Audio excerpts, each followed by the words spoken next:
In the scorching New Mexico desert, a shattered war veteran discovers 5 dying foals bearing bizarre surgical marks, violently thrusting him into the crosshairs of a sinister government conspiracy that will stop at nothing to reclaim its weaponized assets. As elite military units and genetically engineered predators hunt them across the wilderness, the mysterious foals unleash mind-bending abilities that shatter the boundaries of reality itself, evolving from desperate prey into beings of transcendent power beyond human comprehension. Their earth-shattering transformation triggers a cosmic awakening that forces humanity to confront its darkest fears and greatest potential, as the fate of not just these extraordinary beings, but all conscious life hangs in the balance. What began as one man's act of compassion in the desert becomes an explosive battle for the very soul of existence, where the line between savior and destroyer, human and divine, will be forever rewritten in blinding light. A brief pause before we begin this amazing story. Write in the comments where you're listening to our stories from. And subscribe to our channel. It's free, and you can always change your decision. Enjoy the story. A drop of blood slid down the knife blade and soaked into the cracked earth of New Mexico. Michael Riley stood motionless, staring at the unhealing cut on his palm, a reminder that he was still alive, though sometimes he doubted whether he should have returned from that sandy desert on the other side of the world at all. A sound like a child crying suddenly pulled him from his stupor. He froze, listening.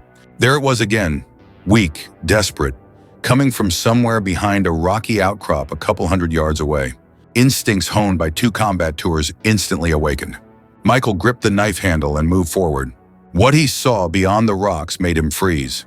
5 tiny bodies of newborn Mustangs sprawled on the scorching earth. Their bellies heaved heavily, and on their flanks, perfectly symmetrical symbols, resembling brands but far stranger. Not the marks of hot iron, but thin surgical lines applied with frightening precision. "What the hell?" Michael muttered, dropping to his knees beside the nearest foal. The smallest one, with an odd diamond-shaped pattern on its side, turned its head and looked Michael straight in the eyes. There was something more in that gaze than just the suffering of a dying animal. There was understanding. His phone rang. The screen displayed Sunny Day EQ. Tech. Michael had never heard of such a company, and he certainly hadn't given them his number. "Mr. Riley," a male voice said when he answered. Don't touch what you just found. Objects of our property. A team has already been dispatched for their disposal." Michael looked at the foal with the diamond mark. Its eyes hadn't left his. Without responding, he ended the call. The sun beat down mercilessly, the kind of heat that cooked the thoughts right out of your head. 6 months since he'd inherited this godforsaken ranch from an uncle he barely knew. 6 months of trying to outrun memories that followed him from Afghanistan, and now this. "Hang on, little ones," he whispered, pulling his canteen from his belt. One by one, he carefully moistened their cracked lips, watching as their tiny tongues desperately sought the water droplets. The diamond-marked foal responded most strongly, weakly pushing its muzzle against his hand, demanding more. Michael scanned their small bodies, noting that each bore a different mark: the diamond cross, a spiral, a lightning bolt, parallel lines, and what looked like a stylized letter O with a slash through it. All were precise and uniform in their execution.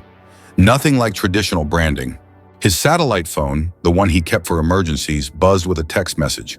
"Riley, don't interfere. Final warning." The sound of an approaching vehicle reached him across the open terrain, still miles away but closing fast. Michael made his decision in an instant.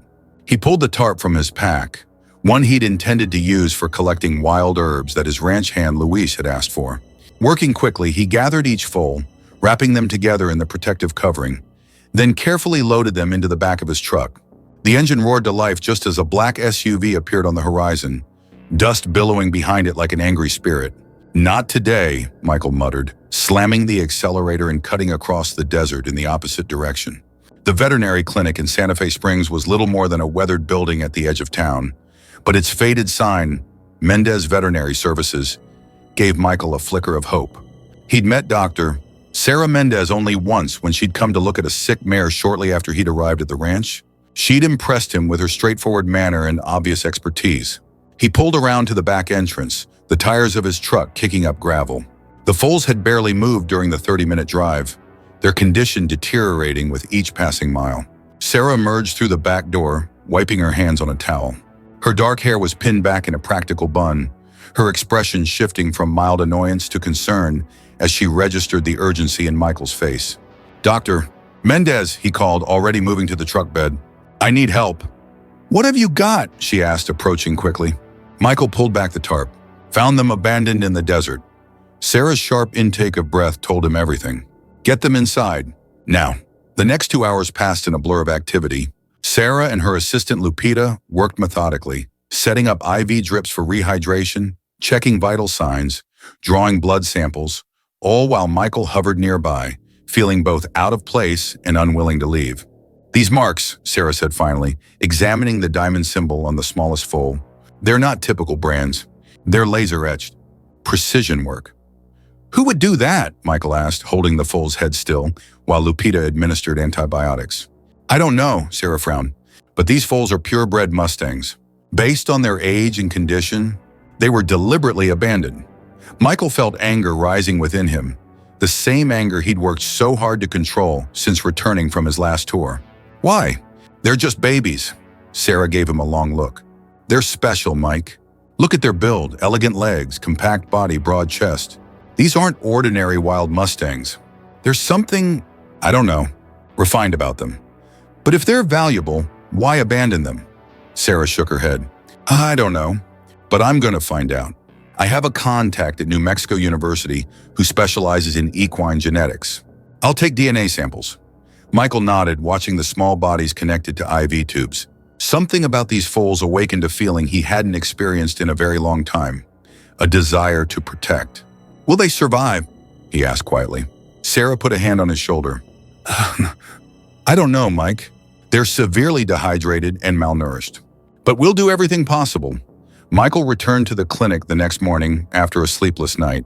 He had spent his time researching on his ancient laptop, trying to find information about Sunny Day Equestrian Technologies, the company name that had appeared on his phone. What he discovered was troubling. Sunny Day was the largest producer of thoroughbred horses in the state, with headquarters just 30 miles from his ranch.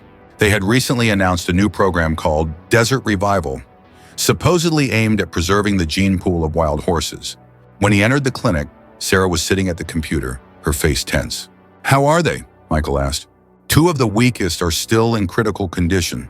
The other 3 are showing signs of improvement." She turned the computer screen toward him. "But that's not all. I sent photos of their marks to my contact at Sunny Day Research Institute. He says he's seen something similar before." Michael leaned in, examining enlarged images of the symbols on the foal's flanks. "What does it mean?" "They're genetic markers," Sarah replied. "Each symbol designates a specific set of genes or mutation. It's like a sorting system." "Sorting? For what?" Sarah stood and led him to the back room where the foals were resting. Their tiny bodies were covered with blankets, and next to each stood a monitor tracking vital signs. "For breeding, Juan," she said quietly. "Or in this case, for culling." Michael felt a chill run down his spine. "You mean?" "Yes. These foals were rejected from a breeding program. They were left to die because their genetic characteristics didn't meet required standards." Michael slowly approached the smallest foal, the one marked with the cross in a diamond. The foal watched him with large dark eyes that, despite its weakness, held something untamed. "Who would do such a thing?" he asked, gently stroking the foal's delicate neck. Sarah went to the computer in the corner of the room and opened a web page. "I think I have a theory. Do you know about Sunny Day Equestrian Technologies?" Michael nodded. "I just researched them. Their Desert Revival program." "Exactly. Their headquarters is just 30 miles from here. And," she pointed at the screen, "their logo is a stylized horse head inside a diamond." On the screen was a glossy website with photos of magnificent horses in the company logo, strikingly similar to the mark on the smallest foal's flank. Michael felt his breath catch. "You think it's them?" "I'm not sure. But I'm going to find out," Sarah replied. "I have a friend who works in their lab. I'll try to learn what's happening." Michael looked at the foals again. Now that they were cleaned of dirt and dust, he could see them better. Despite their exhaustion, signs of exceptional animals were indeed visible. Elegant physique, noble headline, intelligent gaze. "What will happen to them now?" he asked. Sarah sighed. "If they survive, I don't know. They can't just be released back into the wild. They're too small." Michael stroked the small head of the diamond-marked foal. The animal softly snorted, trying to reach for his hand. "I'll take them," he said suddenly. "What?" Sarah looked surprised. "Mike, that's a huge responsibility. They need special care, feeding every few hours." "I have the space," Michael interrupted her. "And time. And I think we need each other." Sarah looked at him for a long time, then slowly nodded. "Okay, but you'll need help. And if we're really dealing with Sunny Day, this could be dangerous." Michael looked at the 5 foals. Discarded, marked, condemned to death only because they didn't conform to someone's idea of perfection. Something in their fate resonated deeply within him. "I'm not afraid of danger, Sarah," he said, his voice hardening. "I'm afraid of not doing what needs to be done." The black SUV was waiting by the ranch gate when Michael returned home. 2 men in dark suits and a woman with sharp features stood beside it. Michael recognized the vehicle immediately, the same one he'd seen approaching in the desert. "Mr. Riley," the woman called as he stepped out of his truck. "Diane Wells, Sunny Day Equestrian Technologies. We need to discuss what you found yesterday." Michael's muscles tensed, but he kept his expression neutral. "I don't know what you're talking about." "The 5 Mustang foals you took to the Mendez Veterinary Clinic," Wells said, her professional smile never reaching her eyes. "They're part of our proprietary research program." "Strange," Michael replied coolly. "I found them abandoned on my land, left to die in the sun. There was a misunderstanding. Those animals were scheduled for transport to another research facility. We're very grateful you found them, and we're prepared to compensate you for any expenses. Now we'd like to reclaim our property."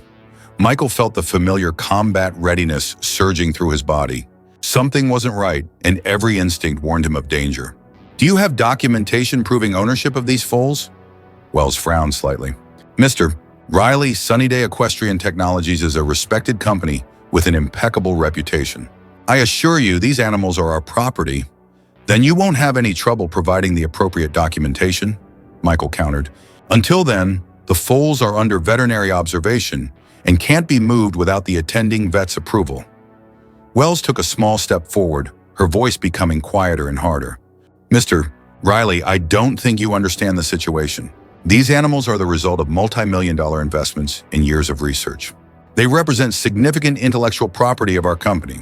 And I don't think you understand the situation, Ms." "Well," Michael replied, standing to his full height, "I found 5 dying foals abandoned to the elements.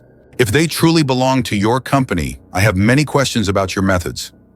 One of the men in suit stepped forward, but Wells stopped him with a gesture. "Very well, Mr. Riley. I see we started on the wrong foot. Perhaps you should discuss this with our director.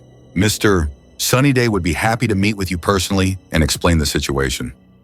Michael shook his head. "Documentation first, Miss Wells. Until then, the foals stay where they are." Wells looked at him for several seconds, then nodded. "Of course, we'll provide all necessary documentation. In the meantime, think about your decision, Mr. Riley. Sunny Day Equestrian Technologies can be a very generous friend or a very serious adversary." She handed him a business card. "Call when you're ready for a reasonable conversation." As the black SUV disappeared in a cloud of dust, Michael pulled out his phone and called Sarah. "They came," he said without preamble. "Sunny Day, demanding the foals back." "They move fast," Sarah replied. "Listen, I've learned more. These marks on the foals, they're definitely part of Sunny Day's genetic cataloging system. Each symbol represents specific genetic traits they're manipulating." "Manipulating how?" "I don't know exactly, but my friend says there are rumors. Experimental genetic modifications. They're trying to create horses with enhanced traits, speed, endurance, intelligence." Michael looked toward the horizon where the SUV had disappeared.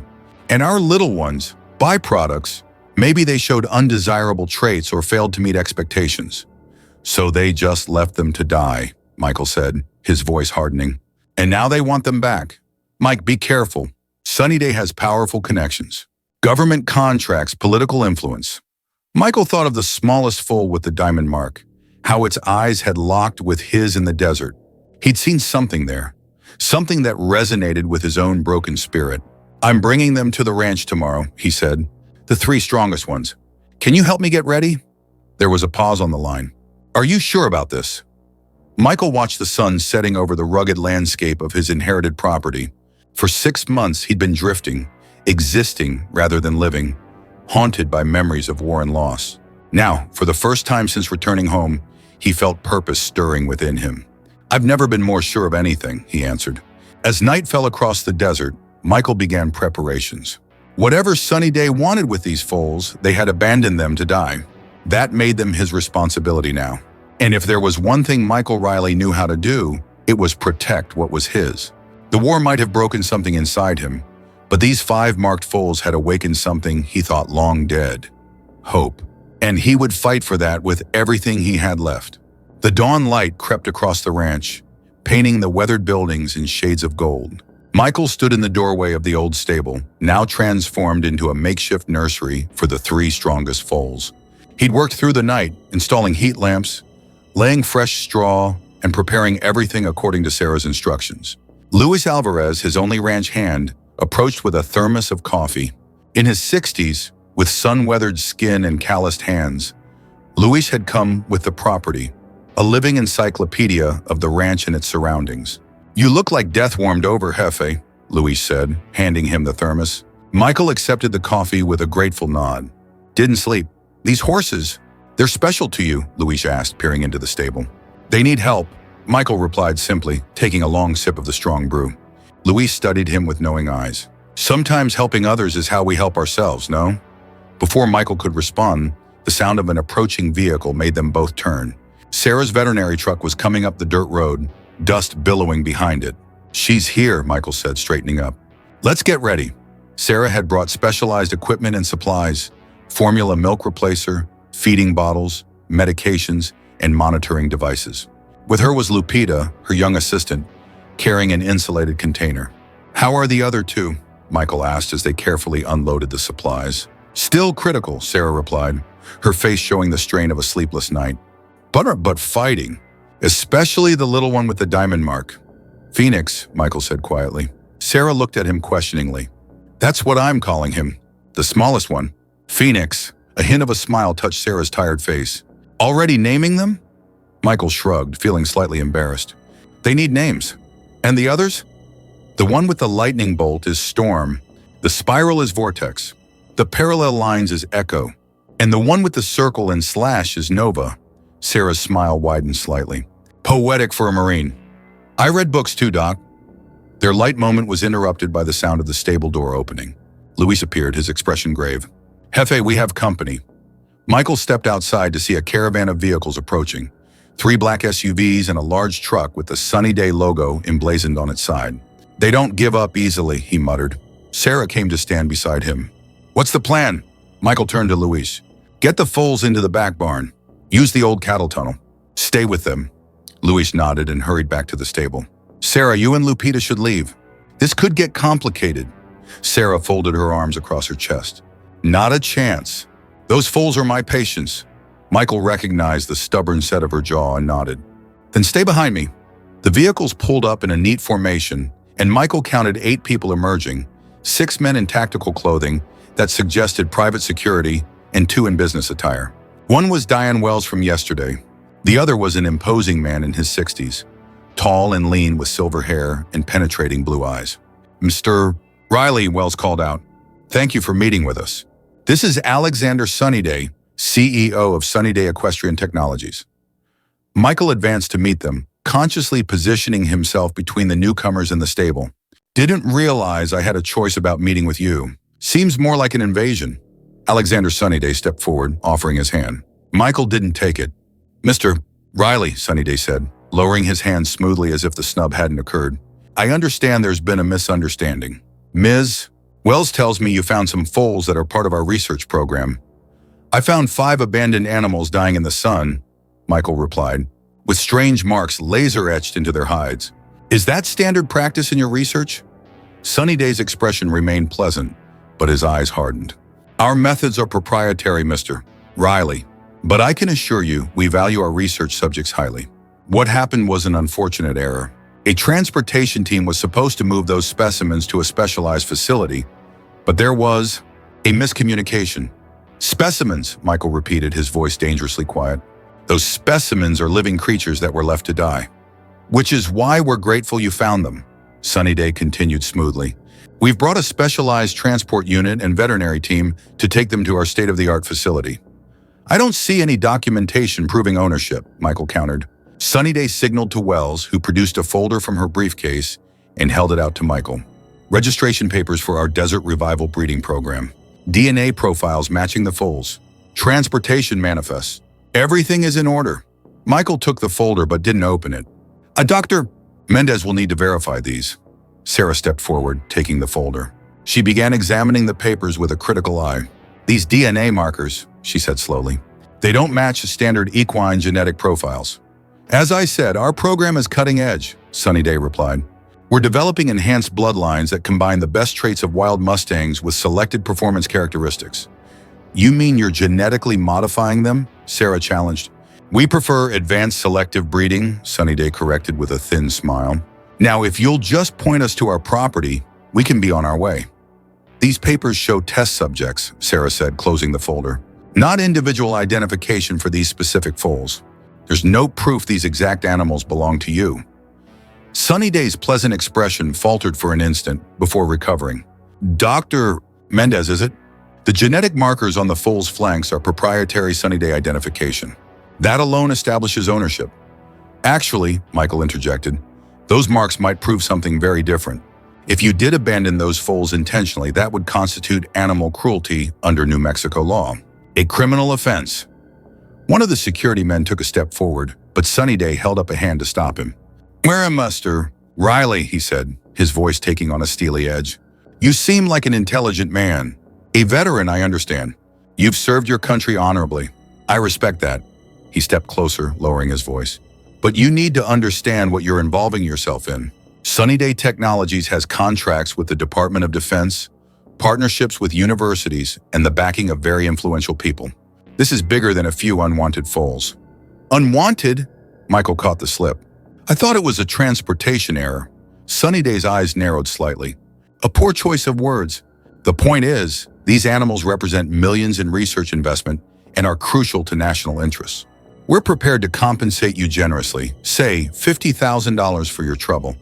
But we will be leaving with our property today. No, Michael said simply. You won't. The atmosphere shifted palpably, tension crackling in the air. The security personnel spread out slightly, hands moving closer to their waists. Michael noticed at least 3 were armed, despite attempting to conceal their weapons. This is unnecessary, Sunnyday said quietly. Don't force my hand, Mr. Riley. Are you threatening me on my own property? Michael asked, his combat-honed senses registering multiple potential threats and escape routes. Not at all, Sunnyday smiled coldly. Just clarifying the situation. The standoff was interrupted by the sound of an approaching vehicle, a sheriff's department SUV coming up the drive. Relief washed over Michael. He'd called Sheriff Martinez last night, an old friend of his uncle's, explaining the situation. The sheriff, a heavy-set man in his 50s with a salt and pepper mustache, stepped out and approached the group. Morning, folks, he said casually, though his eyes were sharp as they scanned the situation. Got a call about some potential trouble out here. No trouble at all, Sheriff, Sunnyday said smoothly. Just a business matter between Mr. Riley and my company. Involving armed men on private property? The sheriff asked, nodding toward one of the security guards whose jacket had fallen open, revealing a holstered pistol. Security detail, Sunnyday explained. Standard procedure when transporting valuable assets. Sheriff Martinez turned to Michael. Want to tell me what's happening here, Riley? Michael explained the situation briefly, finding the abandoned foals, the strange marks, and Sunnyday's demands. The sheriff nodded thoughtfully, then turned to Sunnyday. Sir, do you have a warrant to remove property from this ranch? We don't need a warrant for our own property, Wells interjected. Actually, ma'am, you do, the sheriff corrected. If Mr. Riley disputes ownership and the property is currently in his possession, you need a court order to remove it. That's the law in New Mexico. Sunnyday's pleasant mask slipped. This is absurd. Those animals are clearly identifiable as Sunnyday research subjects. Then it should be easy to get a judge to agree, Sheriff Martinez replied evenly. Until then, I suggest you leave Mr. Riley's property before I start checking permits for those concealed weapons. For a moment, it seemed Sunnyday might argue further, but then he nodded curtly. Very well. We'll return with the proper documentation. He fixed his cold gaze on Michael. Soon. As they drove away, the sheriff turned to Michael. You've stirred up a hornet's nest, son. Sunnyday has half the state politicians in his pocket. Thank you for coming, Sheriff. Martinez shook his head. Don't thank me yet. They'll be back, probably with a judge's order. Whatever they want, they usually get. After the sheriff left, Sarah approached Michael, her expression troubled. Their paperwork was strange, Mike. Technical terms, genetic codes I've never seen before. Whatever they're doing with these horses, it's not normal breeding. Michael nodded grimly. We need to move fast. How soon can the foals be transported safely? Transport them. Where? Somewhere Sunnyday can't find them. I have a place in mind. Sarah shook her head. The 3 here are stable enough, but the 2 at the clinic are still critical. Moving them could kill them. Michael ran a hand through his hair, thinking rapidly. Then we split them up. Luis and I will take these 3 to a secure location. You keep the others at the clinic, but move them to the back room and tell everyone they didn't make it. Lie about their condition? Just until we figure out what's really going on here. Something isn't right, Sarah. The way Sunnyday reacted, the armed guards, the urgency, these aren't just expensive horses. There's something more. Sarah hesitated, then nodded. I have a friend at the university who specializes in genetic research. I'll send her the blood samples and see if she can make sense of their DNA. Do it. And don't use your regular phone or email. Sunnyday seems to have resources. Luis emerged from the barn, his expression grave. Jefe, the little one, Phoenix, he's having trouble breathing. They rushed inside to find the smallest foal struggling, his tiny body heaving with the effort to draw breath. Respiratory distress, Sarah said, quickly examining him. His lungs might be compromised from the dehydration. She pulled equipment from her bag, working quickly to set up an oxygen supplement. Stay with me, little one, she murmured, attaching a small mask to the foal's muzzle. Michael knelt beside them, instinctively placing a calming hand on Phoenix's flank. The moment he touched the diamond-marked skin, the foal's eyes locked with his, and remarkably, his breathing began to steady. That's it, Michael encouraged softly. Fight! Keep your hand there, Sarah said, noticing the effect. It's helping. For several tense minutes, they stayed like that, Sarah monitoring vital signs while Michael maintained contact, speaking in low, soothing tones. His oxygen levels are improving, Sarah finally announced. I think we're past the crisis. Michael nodded but didn't remove his hand. I'm not leaving him. Sarah studied him with a thoughtful expression. There's something special between you two. I know how it feels to be left for dead, Michael said quietly. To struggle for each breath and wonder if it's worth the fight. His words hung in the air, the first real glimpse into his military experience that he'd shared with anyone since returning to civilian life. Sarah touched his shoulder gently. I'll check the other 2. Then we need to make plans. Left alone with Phoenix, Michael continued to stroke the foal's warm flank, tracing the strange diamond pattern etched there. What makes you so special, little one? He whispered. What secret are you carrying?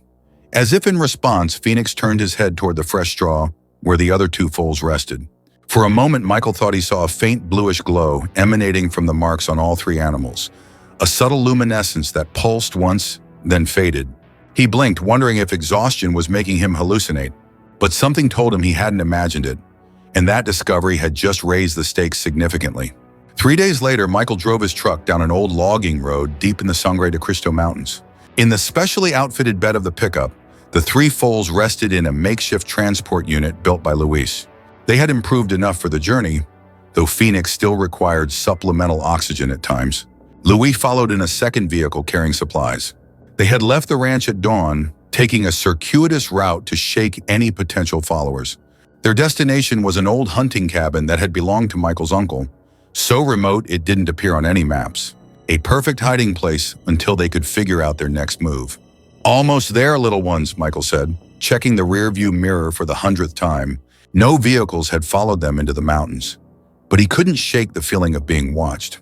His satellite phone buzzed, the secure line Sarah was using to communicate. Riley, he answered. It's me, Sarah's voice came through, tense and hurried.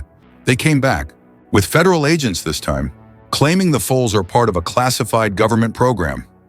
Michael's grip tightened on the steering wheel. What about the 2 at your clinic? Hidden, but they searched everything. I told them all 5 foals had died. Did they believe you? I don't think so. They took samples, records, everything. Mike, one of the agents mentioned Project Pegasus. Does that mean anything to you? No, but I'll look into it. There's more, Sarah continued, her voice dropping lower. My friend at the university analyzed the blood samples. The DNA, it's not normal, Mike.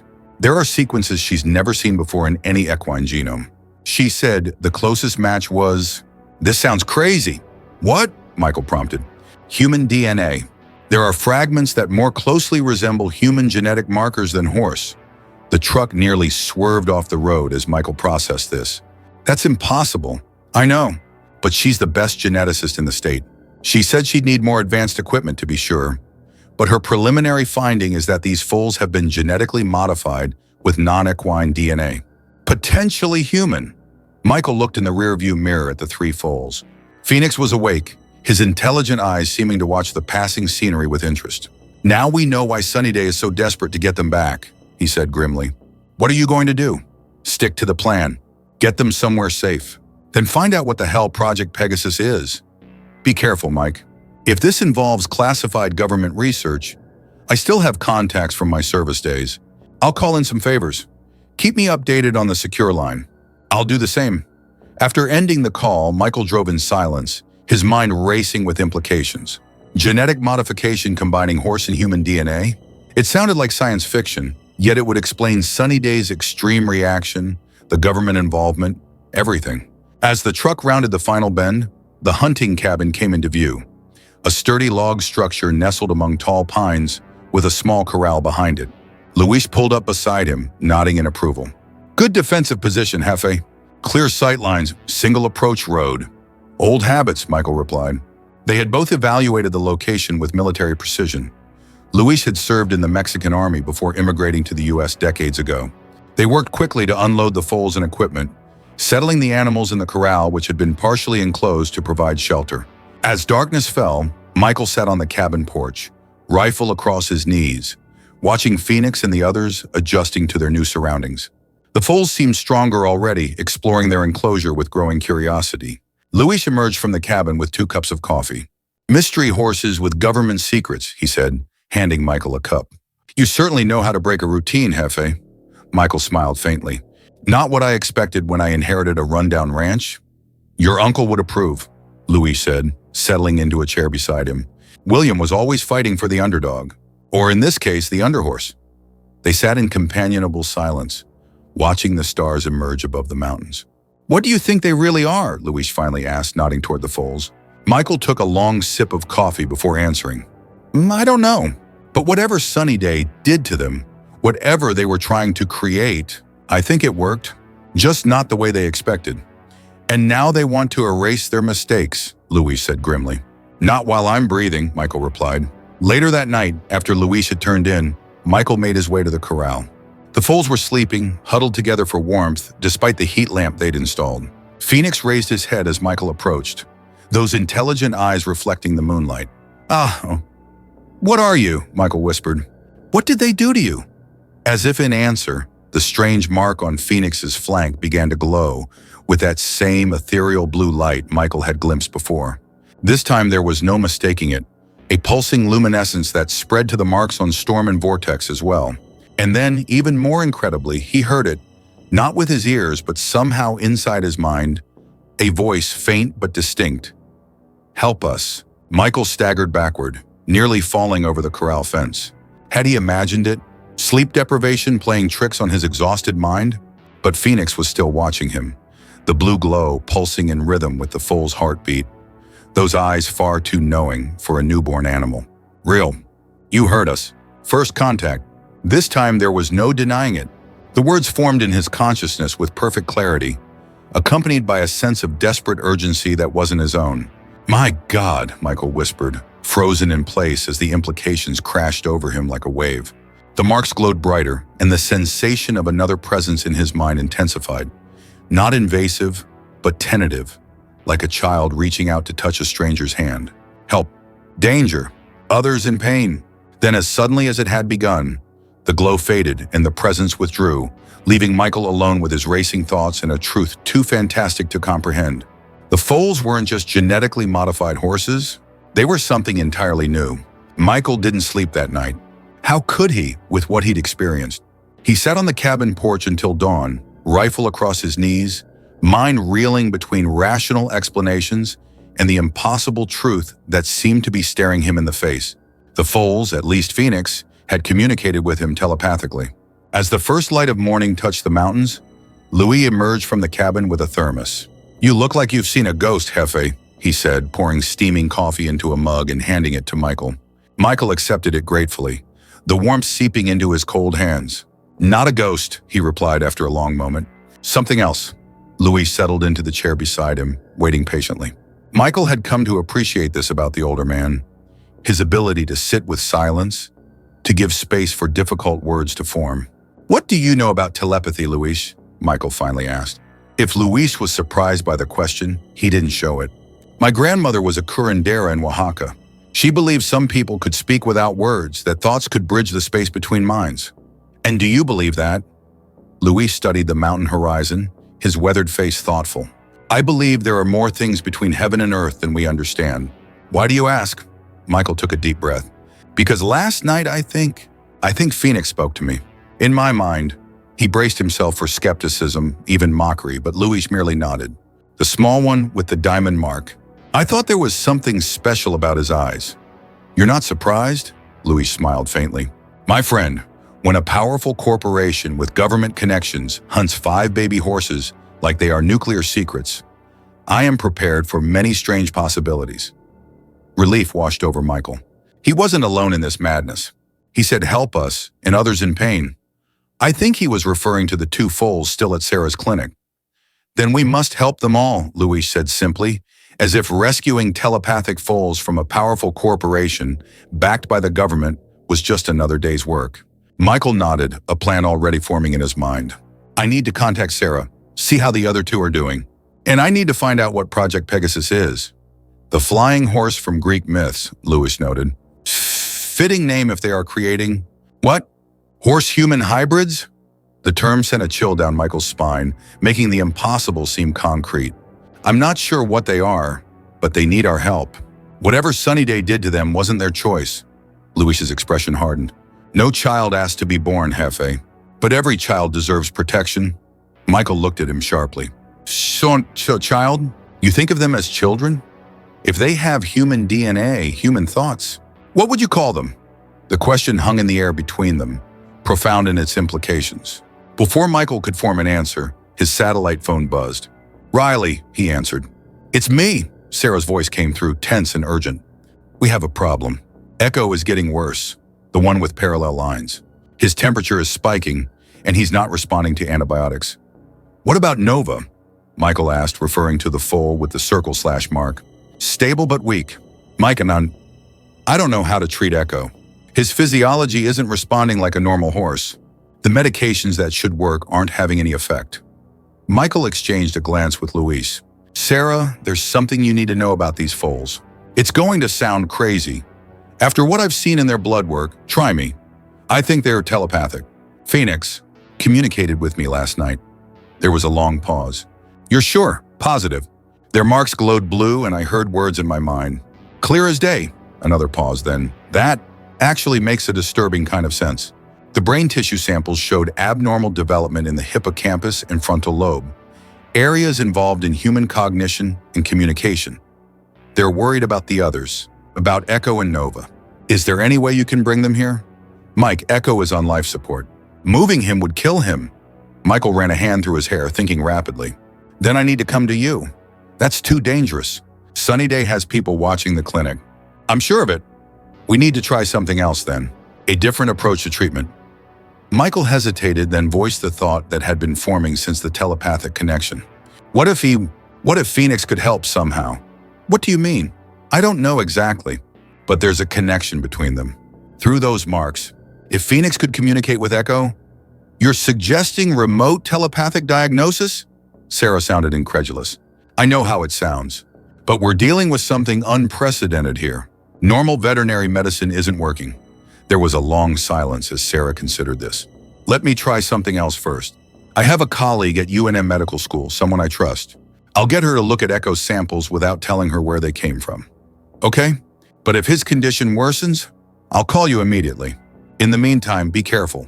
The federal agents were asking a lot of questions about you specifically. They knew your military background. Not surprising. I need to learn more about Project Pegasus. Do you still have that journalist friend at the Albuquerque Journal? Emma?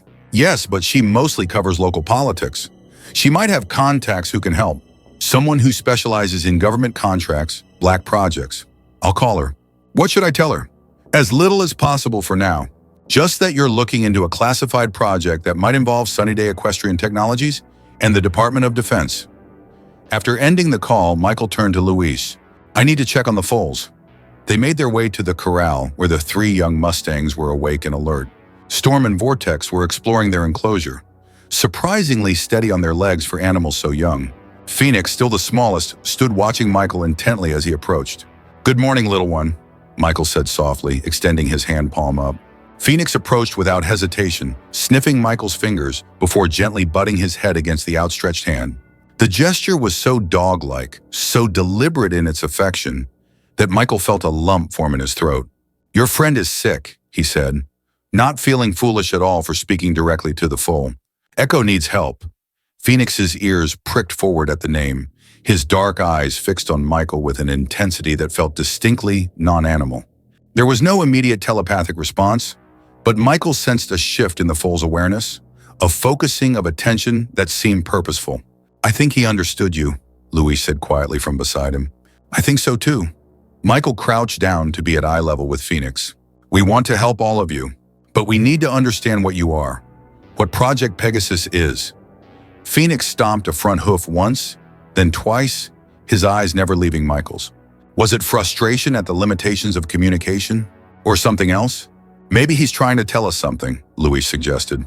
Michael remained still, focusing on the connection he had felt the night before, trying to open his mind to receive rather than transmit thoughts. For a moment, there was nothing.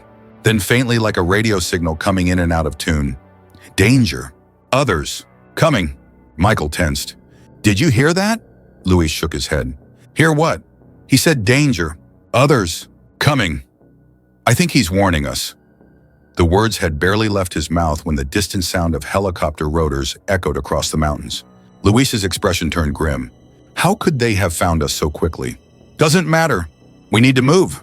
Michael's military training kicked in, mind racing through escape protocols. Get the truck ready. I'll prep the foals for transport. As Luis rushed to the vehicles, Michael quickly gathered their essential supplies. The helicopter's sound grew louder, approaching from the south. They must have tracked my satellite phone, Michael muttered, cursing his oversight. He smashed the device against a rock, then hurriedly led the foals from their enclosure to the prepared transport in his truck bed. Phoenix went willingly, but Storm and Vortex balked, sensing the tension and danger. Please, Michael urged, we have to go now. To his amazement, Phoenix turned to the other two and made a soft, nickering sound. Immediately, both foals settled and followed him into the truck. Luis returned, shotgun in hand. Ready to move. But they'll spot the trucks from the air. Michael nodded toward the dense forest to the north. We'll use the old logging road through the canyon. The tree cover should hide us. The helicopter was visible now, a black speck against the morning sky, still miles away but closing fast. They drove in tense silence, the trucks lurching over the rough terrain as they descended into the canyon. The thick pine canopy soon enveloped them, providing cover from aerial observation. Where are we going? Luis asked as they navigated the treacherous road. I have a contact near Taos, Michael replied, eyes fixed on the hazardous path ahead. Former Special Forces, off the grid. If anyone can help us, it's him. The logging road eventually connected with a more established Forest Service route, allowing them to make better time. Michael constantly checked his mirrors, alert for any sign of pursuit. Who do you think they sent? Luis asked after several miles. Probably Homeland Security. If Project Pegasus involves classified genetic research, it would fall under their jurisdiction for national security. And us? What are we now? Terrorists? Michael's grip tightened on the steering wheel. Asset recovery specialists, he said grimly. 4 hours later, they pulled up to a remote compound surrounded by a high chain-link fence topped with razor wire. Security cameras monitored the entrance, and Michael spotted at least 2 concealed observation posts in the surrounding woods. Your friend lives like he's expecting World War III, Luis commented. Hector has his reasons, Michael replied, stopping at the gate and flashing his headlights in a specific pattern. 3 short, 2 long, 1 short. A moment later, the gate began to slide open automatically. No questions asked? Luis raised an eyebrow. Oh, there'll be questions. Plenty of them. They drove up a winding driveway to a sprawling ranch house with several outbuildings. A tall man with close-cropped gray hair, and the bearing of a career soldier stepped onto the porch, a modified AR-15 held casually but competently in his hands. "Riley," he called as Michael exited the truck. "Been a while." "Good to see you, Hector," Michael replied. "Thanks for the welcome." Hector Ramirez had been Michael's commanding officer during his first tour in Afghanistan. After 20 years in Special Forces, Hector had retired to this isolated compound, preferring solitude to civilian life. "You brought company," Hector observed, nodding toward Luis and then the truck bed with its precious cargo. "We need sanctuary. Just for a day or two." Hector's expression remained neutral. "You in trouble? The kind that comes with black helicopters." That earned a raised eyebrow. "Interesting. Drive around back to the barn.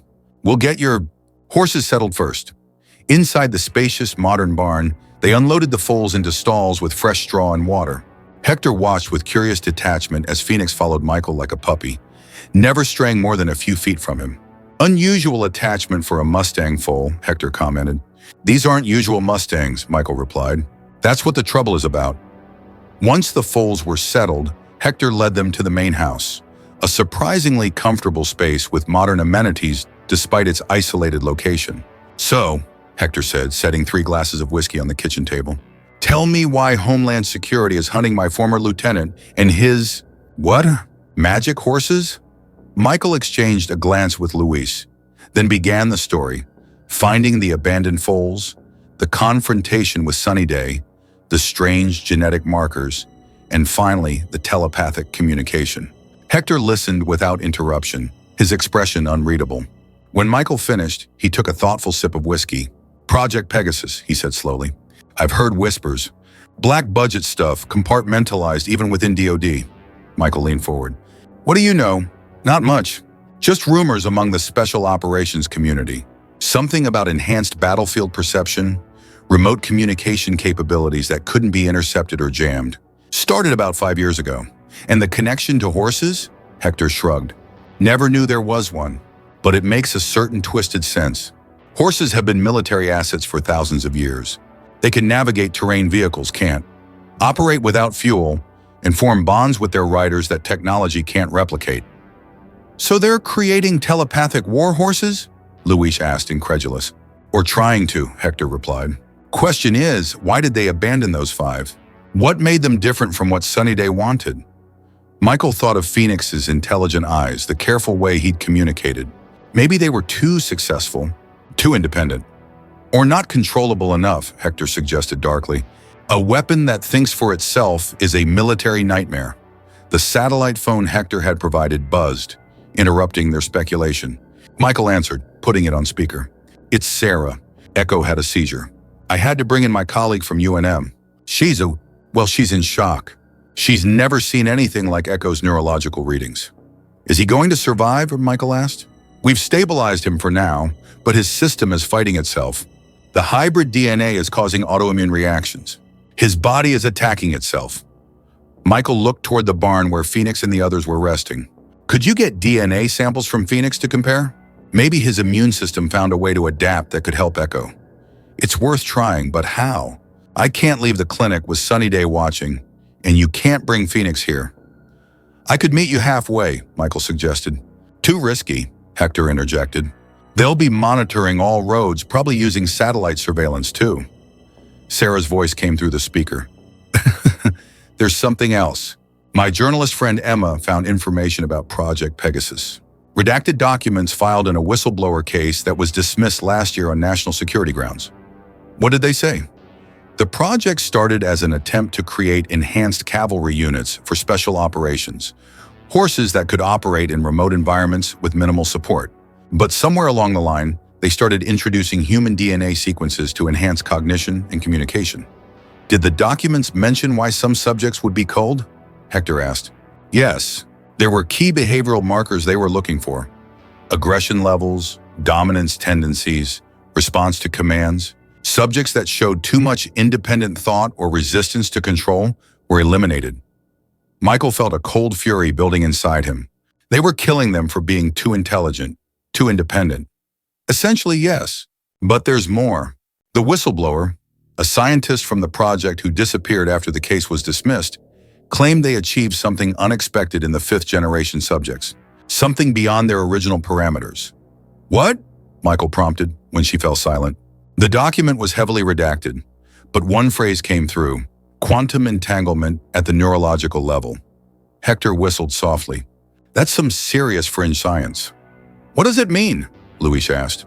In theory, Sarah explained, quantum entanglement is when particles become connected so that the state of one instantly influences the other, no matter the distance between them. If they achieve this at the neurological level, it would explain the telepathic abilities, Michael finished, and why they can communicate with each other, and possibly with humans, across distances. Exactly. But there's a problem. According to the whistleblower, maintaining the entanglement requires all subjects to remain alive and in relatively close proximity. If one dies, they all could be affected, Michael realized with growing alarm. Echo's condition might impact Phoenix and the others. I think it already is, Sarah confirmed. Nova started showing similar symptoms about an hour ago. Less severe, but the pattern is the same. Luis looked toward the barn. We should check on them. Michael stood immediately. Sarah, keep working with your colleague. We'll monitor the foals here and see if there's any change. After ending the call, they hurried to the barn. Phoenix was standing alert in his stall, ears forward, eyes fixed on the door as if he'd been waiting for them. Storm seemed agitated, pacing his enclosure, while Vortex lay down, his breathing noticeably more rapid than before. They don't look good, Hector observed. Phoenix nickered softly as Michael approached, pressing his muzzle against the outstretched hand. He knows something's wrong with the others, Michael said. He's trying to reach them. As if confirming his words, the diamond mark on Phoenix's flank began to emit that now familiar blue glow. The foal's eyes closed in concentration, his small body trembling with effort. Look at the others, Luis whispered. The marks on Storm and Vortex were also glowing, pulsing in the same rhythm as Phoenix's. The three foals seemed frozen in a moment of connection, linked by the ethereal light. Need all five together, dying separated. The thought hit Michael with stunning clarity. Not a vague impression, but precise words delivered directly to his consciousness. They need to be together, he said aloud. All five of them. Separation is killing them. How do you know? Hector asked sharply. Phoenix told me. Just now. In my mind? Hector stared at him, then at the glowing marks on the foals. I've seen some classified tech in my day, but this? We have to get them reunited, Michael insisted. All five in one place.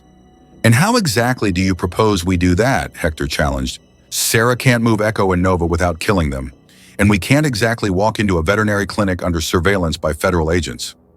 Michael's mind raced, military training kicking in, assessing options, calculating risks, formulating a plan. We need a distraction, something big enough to draw attention away from the clinic, even temporarily. Like what? Luis asked. Michael turned to Hector. You still have those contacts in the press? The ones who helped expose that contractor scandal in Kandahar? A slow smile spread across Hector's face. I might. What did you have in mind? A very public expose. Project Pegasus revealed to the world. With evidence. That's playing with fire, Riley. The kind that gets people disappeared. I'm already on their radar. Might as well make it count. Hector considered this. We'd need solid proof. Something undeniable. Michael looked at Phoenix, whose eyes had opened and were fixed on him with that unnerving intelligence. I think I know how to get it.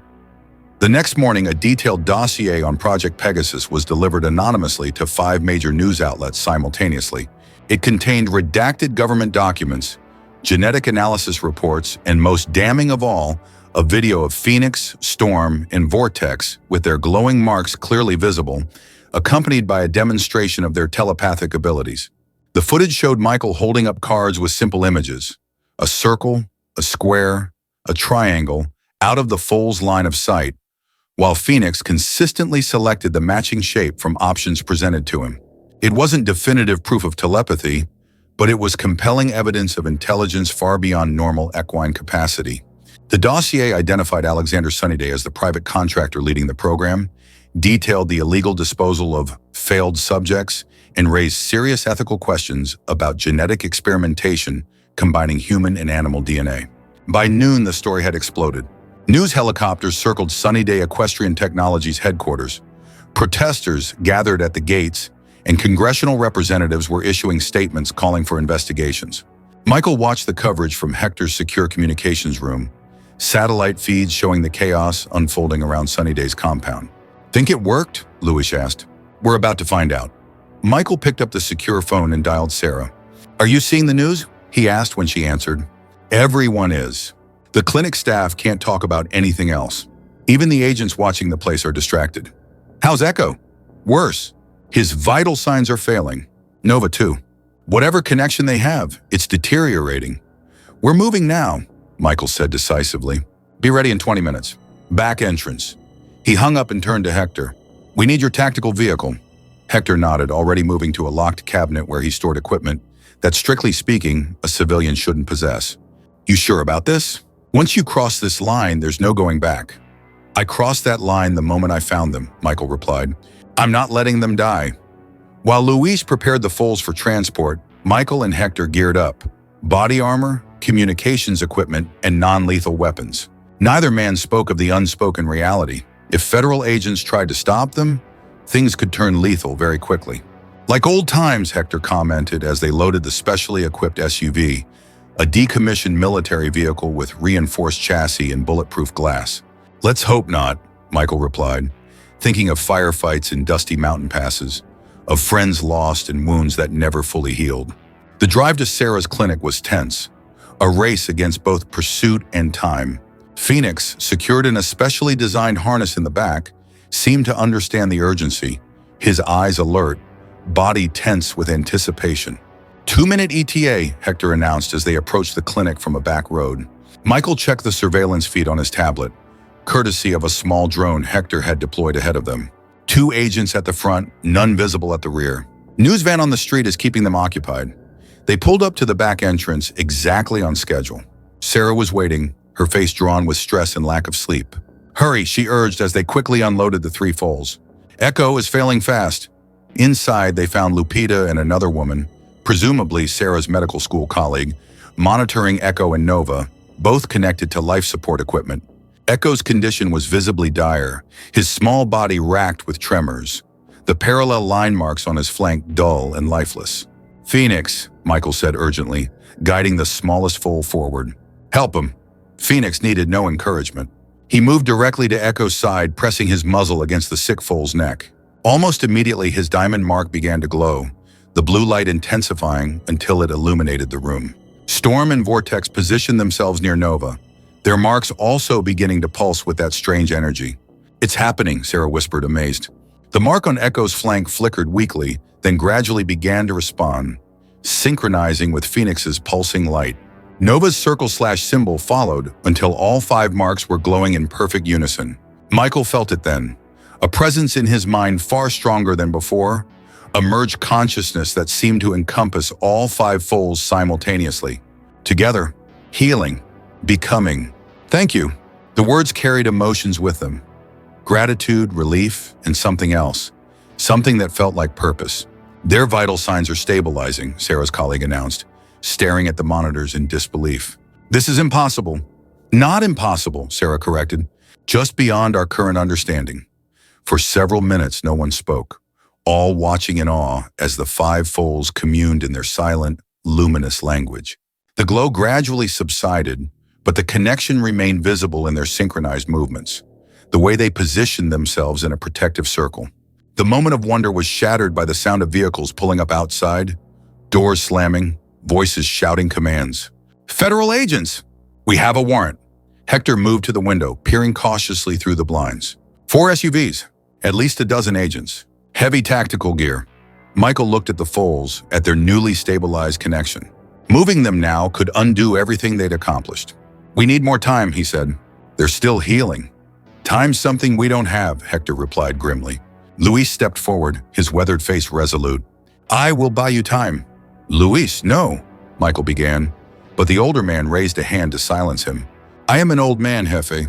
I have lived my life. These little ones are just beginning theirs. He looked at the foals with an expression of wonder. Besides, I am just the ranch hand.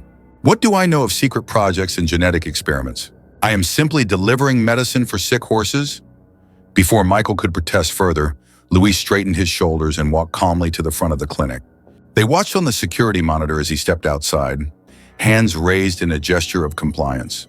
Buenos dias, señores, his voice came through the audio feed. How can I help you? While Luis distracted the agents with his performance as a confused ranch employee, Hector silently directed them toward a storage room at the back of the clinic. There's a service tunnel, Sarah explained in a whisper. It was used to move large animals between buildings before the new wing was constructed. They worked quickly, transferring the now stronger foals to transport harnesses. Echo was still weak but able to stand with support from Phoenix, who stayed constantly at his side. Ready? Michael asked, checking that everyone was positioned to move. Sarah nodded, her hand on Nova's lead rope. Where will we go? I have a place, Hector replied. An old research station in the Carson National Forest. Remote. Defensible. And after that, Sarah pressed, they won't stop looking.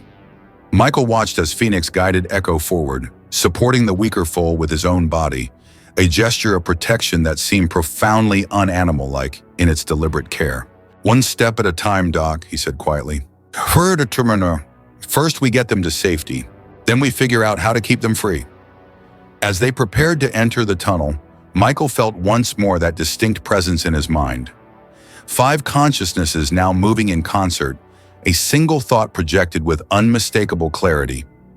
We are more than they intended, and we have chosen you. The implication was clear. Whatever Sunnyday had been trying to create, the result had evolved beyond their control. These weren't just experimental subjects or military assets. They were new beings with their own will, their own purpose. And somehow they had chosen Michael Riley to help them survive in a world that wasn't ready for their existence. The tunnel stretched before them, dark but offering escape. Behind them, the sounds of the federal raid grew louder. Time was running out. Michael looked back one last time at the clinic where their journey had begun, then stepped into the darkness, following the soft blue glow of Phoenix's mark lighting the way forward. The old research station in Carson National Forest stood silent among ancient pines, its weathered buildings nearly invisible against the backdrop of mountain wilderness. Once used by the Forest Service to monitor local wildlife populations, it had been abandoned for budget reasons nearly a decade ago. Now it served as their sanctuary, 5 extraordinary foals and their unlikely human protectors. It had been 3 days since their narrow escape from the clinic. Luis had been detained for questioning but released after several hours. His performance as a simple ranch hand convincing enough that the federal agents couldn't justify holding him. He'd made his way to the research station the following day, guided by coordinates Hector had provided. Michael stood on the main cabin's porch, watching the afternoon sunlight filter through the trees. In a makeshift paddock nearby, the 5 foals grazed peacefully, their conditions improving hourly since being reunited. Even Echo, the weakest, now moved with growing strength, the strange parallel line mark on his flank occasionally glimmering with faint blue light. Sarah emerged from the main building, her medical bag in hand, dark circles under her eyes testifying to her exhaustion. How are they? Michael asked. Remarkable, she replied, leaning against the porch railing. Their recovery rates are unlike anything I've ever seen. Echo's blood work is normalizing, and his neurological readings are stabilizing. It's as if being together is recalibrating their systems. They need each other to survive, Michael said, remembering Phoenix's desperate telepathic message. Not just emotionally, but physically. Sarah nodded thoughtfully. The quantum entanglement theory makes more sense now.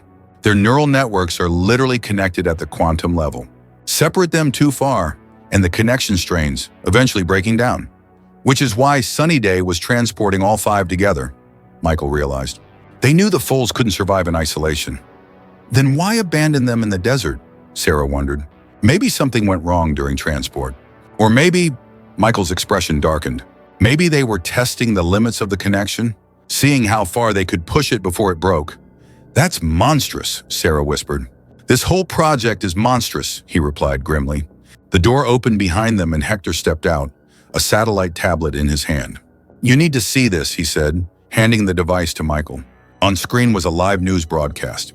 A somber reporter stood in front of Sunnyday Equestrian Technologies headquarters, where federal agents could be seen removing boxes of documents and computer equipment. Sutter following anonymous whistleblower revelations about Project Pegasus, a joint investigation by the FBI and Department of Justice has led to a raid on Sunnyday Equestrian Technologies. Sources close to the investigation confirm that evidence of illegal genetic experimentation has been seized, along with financial records suggesting misappropriation of government funds. Michael felt a surge of satisfaction. It worked. They're going after Sunnyday. Don't celebrate yet, Hector cautioned, taking back the tablet and switching to another news channel. This time the anchor was interviewing a stern-faced military officer, identified as General Warren Blackwood, Department of Defense Special Research Division.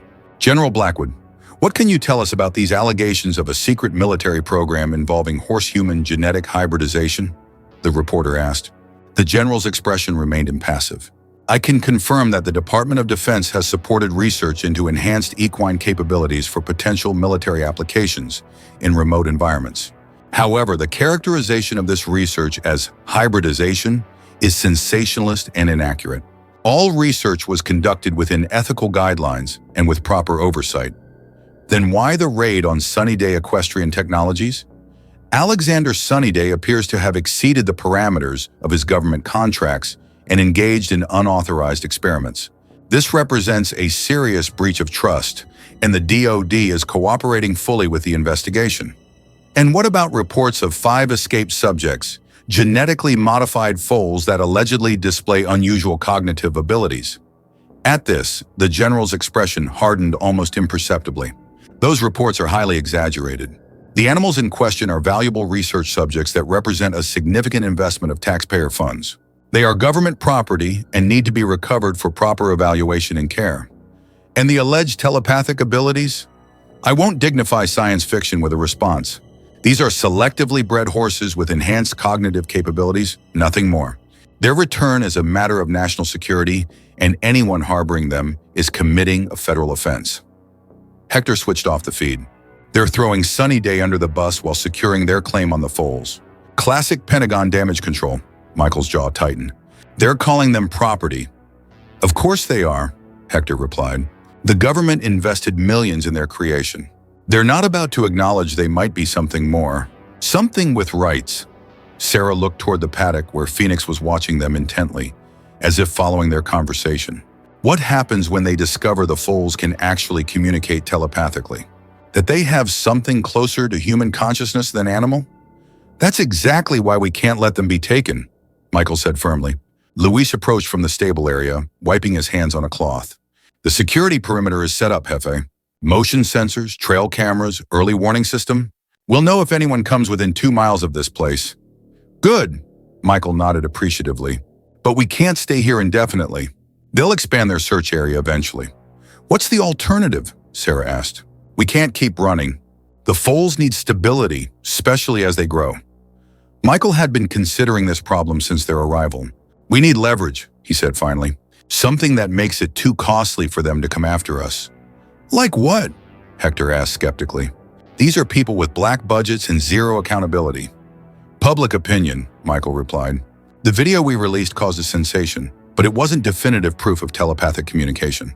What if we could demonstrate it beyond any doubt? Make it impossible for the government to treat the foals as simple property? You're talking about a public demonstration? Sarah looked concerned. That would expose our location.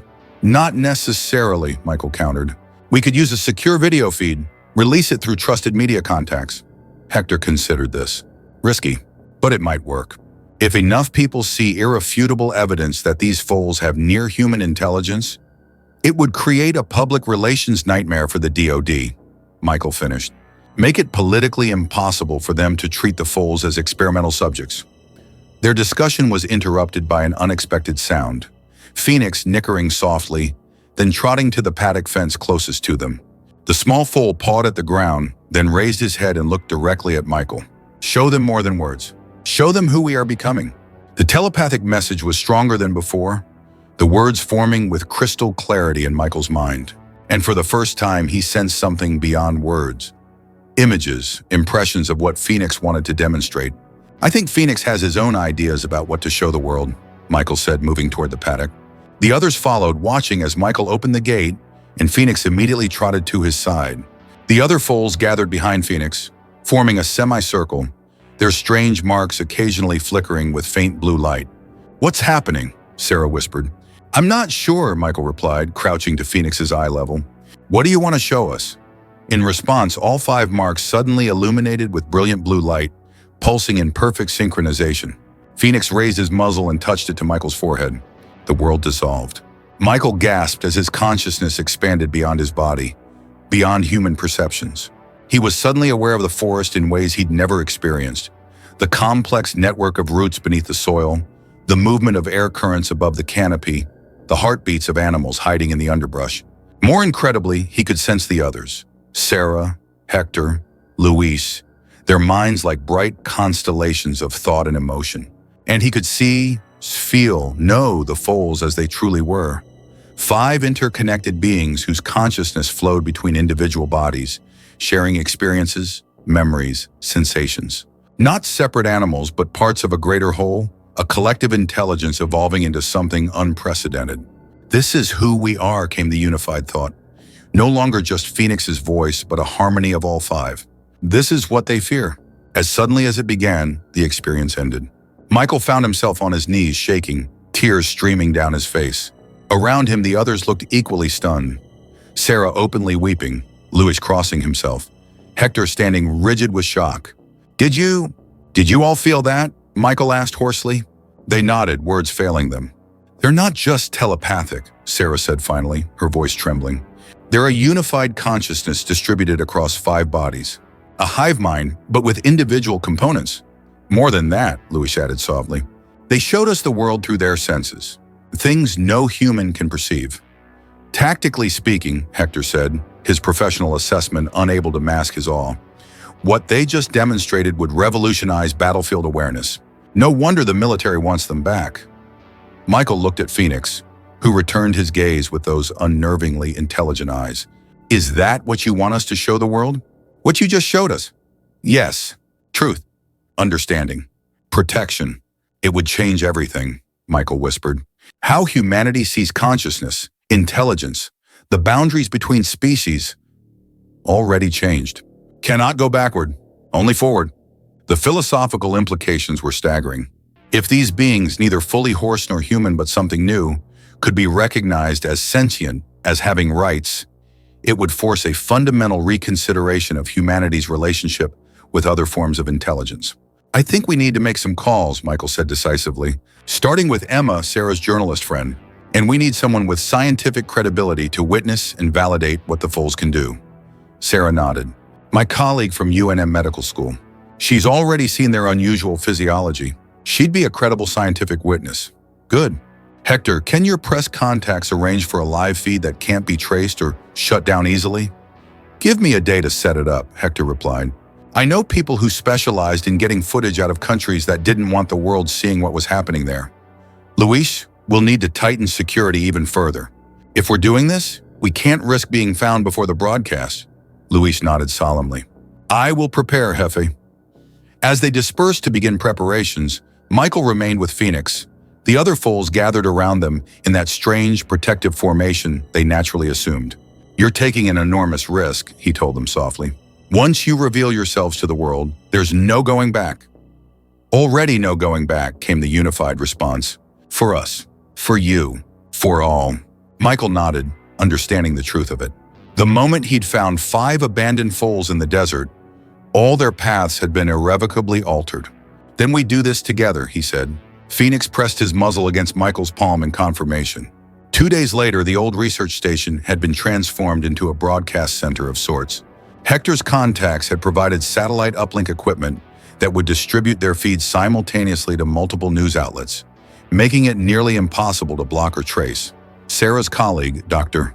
Amara Wilson, a respected neurologist who had helped save Echo's life, had arrived the previous evening, still processing what Sarah had told her about the foal's true nature. I've studied animal cognition for years, she told Michael as they prepared the main room for the demonstration. But what you're describing goes beyond anything in current scientific understanding. That's why we need your expert validation, Michael replied. People might dismiss us as crackpots or hoaxers, but your scientific credentials will make them take this seriously. Doctor, Wilson nodded thoughtfully. If what Sarah described is real, a distributed consciousness with telepathic capabilities, it would fundamentally change our understanding of sentience itself. It's real, Michael assured her, and you're about to experience it firsthand. Emma Chen, Sarah's journalist friend from the Albuquerque Journal, was setting up multiple cameras to capture the demonstration from different angles. A petite woman with intense focus, she had jumped at the chance to cover what could be the story of the century. We go live in 30 minutes, she announced. The feed will go directly to the major networks, plus streaming platforms. Conservative estimate, potential audience of tens of millions within the first hour. Michael felt a flutter of anxiety. And you're sure it can't be traced? The signal is being bounced through 17 different servers on 4 continents, Hector replied. By the time they figure out where it originated, we'll be long gone. That was the other part of their plan. Immediately after the broadcast, they would evacuate to another location Hector had prepared, a compound even more remote than their current hideout. Luis entered the room, his expression somber. They are ready, he said, referring to the foals. Michael nodded and followed him outside to the paddock where the 5 young Mustangs waited with an eerie stillness, as if they understood the gravity of what was about to happen. Are you sure about this? Michael asked them, knowing they could perceive his thoughts. Phoenix stepped forward, touching his muzzle to Michael's hand. It is necessary. For our future. For all futures. There was a wisdom in the thought that belied the foal's physical age, a perspective that seemed to encompass far more than individual survival. All right then, Michael said softly. Let's change the world. They brought the foals into the prepared room, where cameras were positioned to capture every angle. Sarah and Dr. Wilson would guide the scientific aspects of the demonstration, while Emma would moderate the broadcast. Michael would serve as the primary interface with the foals, given his established telepathic connection with them. Live in 5 minutes, Emma announced, checking her equipment one last time. Michael knelt beside Phoenix. The other foals arrayed behind him in their now familiar formation. Remember, he said quietly, once we do this, there's no hiding what you are anymore. The whole world will know. Understanding is protection, came the united thought of all 5. Truth is freedom. Michael wished he shared their certainty. In his experience, humans often responded to the unknown with fear rather than understanding. But it was too late for doubts now. 3 minutes, Emma called. Sarah and Dr. Wilson took their positions, scientific instruments ready to record the foal's vital signs, brainwave patterns, and other measurable phenomena. 2 minutes. Hector stood by the door, weapon discreetly holstered but accessible, ever vigilant against potential threats. 1 minute. Luis made the sign of the cross, murmuring a quiet prayer. 30 seconds. Michael took a deep breath, centering himself. Phoenix pressed against his side, a gesture of reassurance that touched him deeply. 10 seconds. 5, 4, 3, 2, 1. We're live. Emma faced the main camera, her professional demeanor masking any nervousness. Good evening. I'm Emma Chen, investigative reporter for the Albuquerque Journal. What you are about to witness may challenge your fundamental understanding of intelligence, consciousness, and the boundaries between species. 3 days ago, allegations emerged about a classified military program called Project Pegasus involving genetic experimentation on horses. Tonight, we bring you the subjects of that experimentation. 5 young Mustangs with extraordinary abilities that raise profound scientific and ethical questions. The camera panned to show the foals, standing calmly despite the equipment surrounding them. With me are Dr. Sarah Mendez, a veterinarian who has been treating these animals since their rescue. Dr. Amara Wilson, a neurologist from the University of New Mexico Medical School, and Michael Riley, a former Marine who discovered these foals abandoned in the New Mexico desert. Michael stepped forward. What we're about to demonstrate isn't a trick or an illusion. These 5 foals are the result of a classified program that combined equine and human DNA to create something entirely new. Beings with distributed consciousness and telepathic abilities. Dr. Wilson spoke next, her academic credentials displayed on screen. As a scientist, I approach this with extreme skepticism. What you're about to witness has been subjected to rigorous controls to eliminate any possibility of fraud or misinterpretation. The demonstration began with simple tests. Michael showing the foals images they couldn't possibly see, which Phoenix then identified with 100% accuracy. They progressed to more complex tasks, including mathematical problems that Phoenix solved by selecting the correct answer from multiple options. While impressive, these behaviors could potentially be explained by conventional training techniques or subtle cueing. Dr. Wilson explained. What comes next, however, cannot. Sarah stepped forward with medical imaging equipment. We'll now demonstrate the neural synchronization between all 5 subjects. These real-time brain scans will show identical patterns activating simultaneously across 5 physically separate brains, something that defies all current understanding of neuroscience. The monitors displayed the brain activity of all 5 foals, initially showing distinct individual patterns. Then as their marks began to glow with that ethereal blue light, the patterns synchronized perfectly. 5 brains functioning as one unified system. Dr. Wilson's professional composure slipped, her amazement evident. This is unprecedented. We're witnessing 5 physically separate brains operating in perfect synchrony, sharing information and processing in ways that shouldn't be possible according to our current understanding of neurobiology. The most compelling demonstration came next. Michael had prepared a sealed envelope containing a complex image that no one present had seen. It had been selected randomly from a database by a computer program just before the broadcast. The envelope remained sealed, the image hidden from everyone, including Michael. "Phoenix," Michael said, addressing the smallest foal, "can you show us what's in the envelope?" The 5 marks glowed brighter, and Phoenix pawed at the ground 5 times, then 3 times. 5, 3, Michael interpreted. "Dr. Wilson, please open the sealed envelope and tell us what you find." Dr. Wilson carefully opened the envelope and withdrew a photograph, her eyes widening. It's an image of 5 mountains with 3 eagles flying above them." The camera zoomed in to show the photograph, confirming her description. "This is not a trick," Emma emphasized for viewers. The envelope was sealed and randomly selected by computer minutes before broadcast. There was no possible way for anyone to know its contents, yet these foals somehow perceived it without seeing it. The demonstration continued with increasingly undeniable evidence of the foal's extraordinary abilities. But the most powerful moment came near the end, when Phoenix approached Dr. Wilson and gently touched his muzzle to her forehead. Her reaction was immediate and profound, gasping, eyes widening, tears forming. "Oh my God," she whispered, visibly shaken. I can feel them. All of them, as one consciousness. And they're showing me. It's incredible. Perceptions beyond human senses." When Phoenix finally withdrew, Dr. Wilson looked directly into the camera, her scientific reserve completely shattered. "As a scientist, I've spent my career studying the brain and consciousness.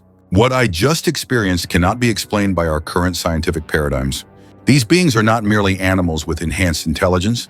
They possess a form of unified consciousness distributed across multiple bodies, with sensory capabilities and cognitive processes that exceed human parameters. By any meaningful definition, they are sentient beings with a unique form of intelligence." Michael stepped forward again. "These 5 beings were created by a government program without their consent. They were abandoned to die when they didn't meet military specifications, specifically because they couldn't be controlled. They are not property. They are not weapons. They are a new form of intelligent life, and they deserve protection under the law." Emma faced the camera for the closing statement. "The implications of what we've witnessed today extend far beyond a single government program or 5 unusual foals. They force us to reconsider our definitions of personhood, of rights, of the very nature of consciousness itself. We are broadcasting these revelations not to create sensation, but because the truth deserves to be known, and these beings deserve to be recognized for what they truly are. And to those in power who would attempt to reclaim these beings as property," Michael added, his expression resolute, "know this, the world is watching now. They cannot be hidden away again. They cannot be silenced. The truth about Project Pegasus is now in the public domain, and these 5 extraordinary beings have become a part of our collective consciousness." As the broadcast ended, the room fell silent, the magnitude of what they'd done settling over them all. "And now," Hector said quietly, checking his watch, "we have approximately 20 minutes before all hell breaks loose. Time to move." They had anticipated the response. Satellite tracking of the broadcast signal, rapid deployment of federal agents, perhaps even military forces. Their evacuation plan was already in motion, vehicles packed and ready at strategic points around the property. Michael knelt beside Phoenix one last time in the room where they had just changed history. "There's no going back now," he said softly. "Forward," came the unified response. "Only forward." Together, outside, the first helicopter could be heard in the distance, approaching fast. The caravan moved through the night like ghosts, headlights extinguished, navigating by moonlight in Hector's intimate knowledge of the backcountry. 3 vehicles traveling in staggered formation, Michael's truck carrying Phoenix, Storm, and Vortex, Sarah's modified veterinary van transporting Echo and Nova, and Hector's tactical SUV bringing up the rear with Luis, Emma, and Dr. Wilson. They had escaped the research station with barely 10 minutes to spare, slipping away on an unmarked fire road just as the first black helicopters appeared over the ridge. The broadcast had created exactly the firestorm they'd anticipated.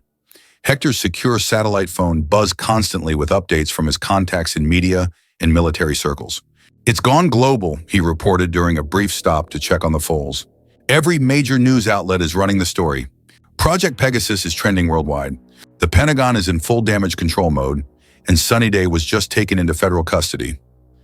"Any official response yet?" Michael asked, helping Sarah administer a mild sedative to Echo, who was showing signs of stress from the hasty evacuation.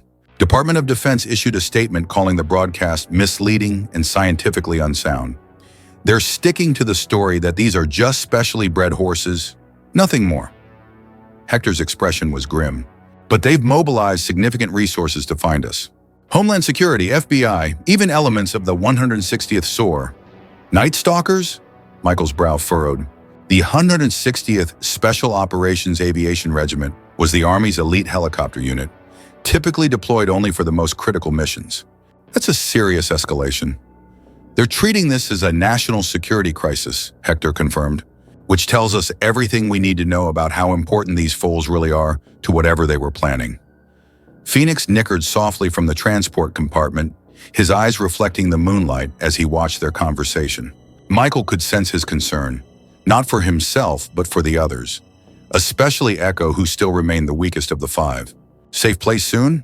The telepathic question was tinged with worry. "Soon," Michael assured him, reaching through the partition to stroke the foal's neck. "Just a few more hours." Their destination was a remote property deep in the Gila wilderness, a former commune that had been abandoned in the 1990s, recently purchased through multiple shell companies by one of Hector's more paranoid associates. Off-grid, supplied by natural springs and solar power, with multiple escape routes and natural features that would frustrate aerial surveillance. Not a permanent solution, but a place to regroup and plan their next move. "We need to keep moving," Luis urged, scanning the starlit sky for signs of pursuit. "The longer we stay in one place, the easier we are to phone in." They continued their journey through the rugged terrain, following dry creek beds and game trails that wouldn't appear on standard maps. Michael drove with focused precision, every sense alert for danger, the weight of responsibility for the five extraordinary beings in his care, a constant presence in his mind. The eastern sky was just beginning to lighten when they reached the hidden turnoff to the commune. Concealed by a natural rock formation, the narrow dirt track wound through dense pinyon pines before opening onto a secluded valley. Several weathered buildings clustered around a central courtyard, with corrals and outbuildings scattered across the property. "Home, sweet home," Hector murmured as they pulled up to the main lodge. "For now, at least." They worked quickly to settle the foals in a converted barn, equipped with fresh straw, water, and the medical supplies Sarah deemed essential. Despite the stress of travel, all five appeared to be in stable condition, their mysterious connection seemingly providing comfort during the difficult journey. While Sarah and Dr. Wilson conducted thorough examinations, Michael joined Hector, Luis, and Emma in the main building to assess their situation. "The broadcast has created exactly the public pressure we hoped for," Emma reported, scrolling through news feeds on her tablet. "Social media is exploding with debate about the foal's status. Scientists are calling for independent verification of what we showed. Animal rights groups are mobilizing. Several members of Congress are demanding investigations into Project Pegasus." "And the downside?" Michael prompted, knowing there would be one. Emma's expression sobered. "There are also calls for the foals to be taken into government custody for their own protection. Religious groups questioning whether they have souls. Bioethicists debating their moral status. And conspiracy theories. Everything from alien involvement to claims that this is all an elaborate hoax. The debate is good," Hector noted. "Confusion and controversy buy us time." "How much time?" Luis asked practically. "Not enough," Hector admitted. Despite the public attention, the military has classified the foals as sensitive national security assets. They'll continue hunting us, just more carefully to avoid public backlash. Michael paced the worn floorboards, mind racing through scenarios, contingencies, options. His military training had prepared him for combat operations, for survival in hostile territory, but not for protecting 5 telepathic horse-human hybrids from the combined resources of the U.S. government. "We need a more permanent solution," he said finally. "Somewhere they can grow up safely, develop whatever they're becoming without interference. Another country, Luis suggested. Canada, perhaps, or deeper into Mexico. Border crossings would be nearly impossible, Hector countered. Every port of entry, every crossing point will be watched. What about legal protection? Emma proposed. If we could get them classified as sentient beings with rights, not property. That would take years of court battle, Michael said, shaking his head. Time we don't have. Their discussion was interrupted by Sarah's entrance, her expression troubled. We have a problem, she announced. Echo's condition is deteriorating again. The stress of the move seems to have triggered a relapse of the autoimmune response, and it's affecting the others through their connection. Michael immediately headed for the barn, the others following close behind. Inside, they found Dr. Wilson monitoring Echo, who lay on his side, breathing labored, the strange parallel line mark on his flank flickering erratically. Phoenix stood beside the sick foal, his own diamond mark pulsing with steady blue light, seemingly trying to stabilize his faltering brother. Storm, Vortex, and Nova formed a protective circle around them both, their marks also glowing, but with varying intensity. What can we do? Michael asked, the helplessness in his voice painful to hear. I've administered anti-inflammatories and immune suppressants, Sarah replied, but his system is unique. The hybrid DNA makes conventional treatments unpredictable. Dr. Wilson looked up from her instruments. There's something else happening here. The quantum entanglement between them, it's shifting, becoming more centralized. What does that mean? Michael asked. It's like the 5 separate consciousness points are consolidating toward a more unified state. Phoenix appears to be serving as an anchor or hub for the others. Michael approached Phoenix, who acknowledged him with a brief glance before returning his attention to Echo. Can you tell me what's happening? Michael asked softly. How can we help? The telepathic response came not just from Phoenix, but from all 5 simultaneously, their merged voice stronger yet somehow strained, evolving, growing beyond separate bodies. Echo struggles with the transition. His form resists the change. Change to what? Michael pressed gently. What we were meant to become, not what they intended. More. The cryptic answer raised more questions than it answered, but Michael sensed the foal's distress and didn't push further. How can we help Echo through this? Transition, need quiet, need time, need safety. We'll give you all of that, Michael promised, looking to Sarah. Can we move them deeper into the barn, away from distractions? Make it darker, quieter? Sarah nodded. There's an inner stall area we could prepare. Dr. Wilson and I can set up monitoring equipment there. For the next several hours, they focused entirely on creating the optimal environment for the foal's mysterious process. The inner stall was lined with fresh straw, water, and feed placed within easy reach, and the space darkened except for the soft glow of essential monitoring equipment. Michael remained with them throughout, sitting quietly in a corner, Phoenix occasionally approaching to touch his muzzle to Michael's hand, as if drawing or offering comfort in the connection. The blue glow of their marks pulsed in changing patterns, sometimes synchronizing across all 5, sometimes rippling from one to another in what seemed like complex combinations. As night fell, Hector insisted on taking watch so Michael could rest. Reluctantly, he made his way to a small room in the main lodge where a cot had been prepared. Despite his exhaustion, sleep eluded him, his mind churning with questions about what the foals were becoming and what it might mean for their future. He must have dozed eventually because he woke suddenly to Luis shaking his shoulder. Jefe, you need to come quickly. Something is happening with the foals. Fully alert in an instant, Michael followed Luis at a run to the barn. Inside the inner stall, Sarah and Dr. Wilson stood transfixed, watching a phenomenon unlike anything they'd witnessed before. All 5 foals stood in a perfect circle, their bodies rigid, heads touching in the center. Their marks glowed with blinding intensity, no longer just blue but pulsing through a spectrum of colors, each shift synchronized across all 5 bodies. The air itself seemed charged with electricity, tiny arcs of blue-white energy occasionally visible between their touching muzzles. What's happening? Michael whispered, afraid to disrupt whatever process was unfolding. I have no idea, Bart's Dr. Wilson replied, her scientific detachment giving way to wonder. Their brain activity is off the charts. Patterns I've never seen before. Energy readings that shouldn't be possible from biological organisms. It started about 20 minutes ago, Sarah added. Echo seemed to be failing, and then this. Michael took a step forward, drawn by an inexplicable sense that he was needed, but Hector's hand on his arm held him back. Wait, the older man cautioned. Let it play out. The light emanating from the foals intensified until it was almost painful to watch, their small bodies seeming to blur at the edges, boundaries becoming indistinct. For a moment, just a fraction of a second, Michael thought he saw not 5 separate foals, but a single luminous entity, a unified being of pure energy occupying the space where 5 bodies had stood. Then with a soft sound like a sigh, the light receded. The foals separated, each returning to normal appearance except for their marks, which continued to glow with a steady, harmonious pulse. Echo, who had been at death's door hours earlier, stood strong and alert, his eyes bright, body vibrant with renewed energy. Phoenix approached Michael, his gaze containing depths no ordinary animal could possess. Echo is stabilized. The transition begins. We are becoming. Becoming what? Michael asked aloud. Something new. Something more. The next evolution. Dr. Wilson was already examining Echo, her amazement evident. This is impossible, she murmured, checking his vital signs. His autoimmune response has completely resolved. Cell structure is stabilizing. It's like his body has been reprogrammed at the genetic level.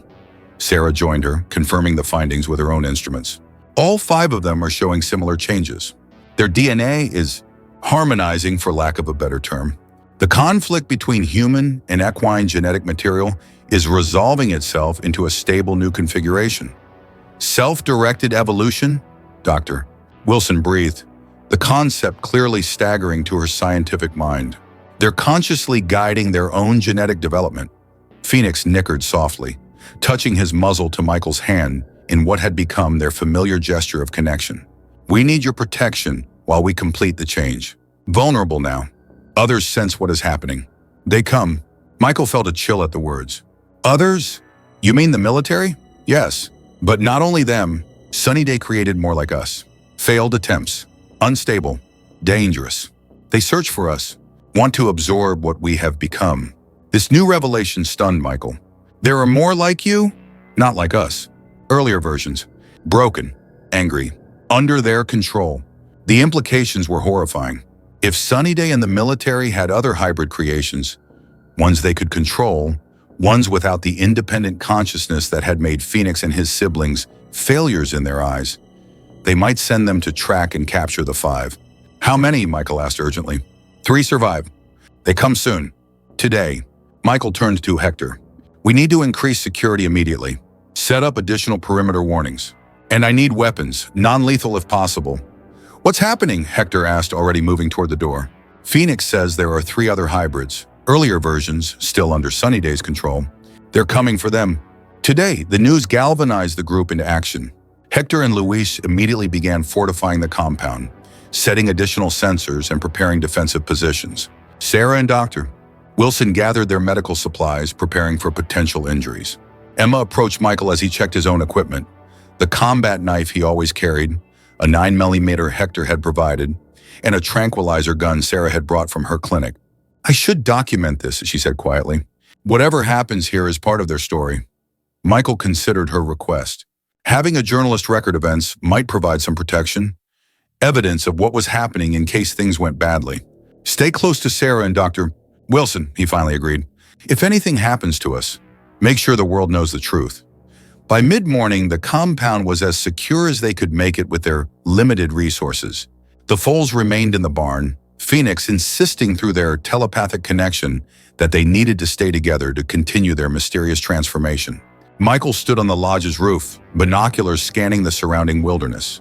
The Gila's rugged terrain provided excellent natural cover, but also created countless approaches that couldn't all be monitored. See anything? Hector called from below.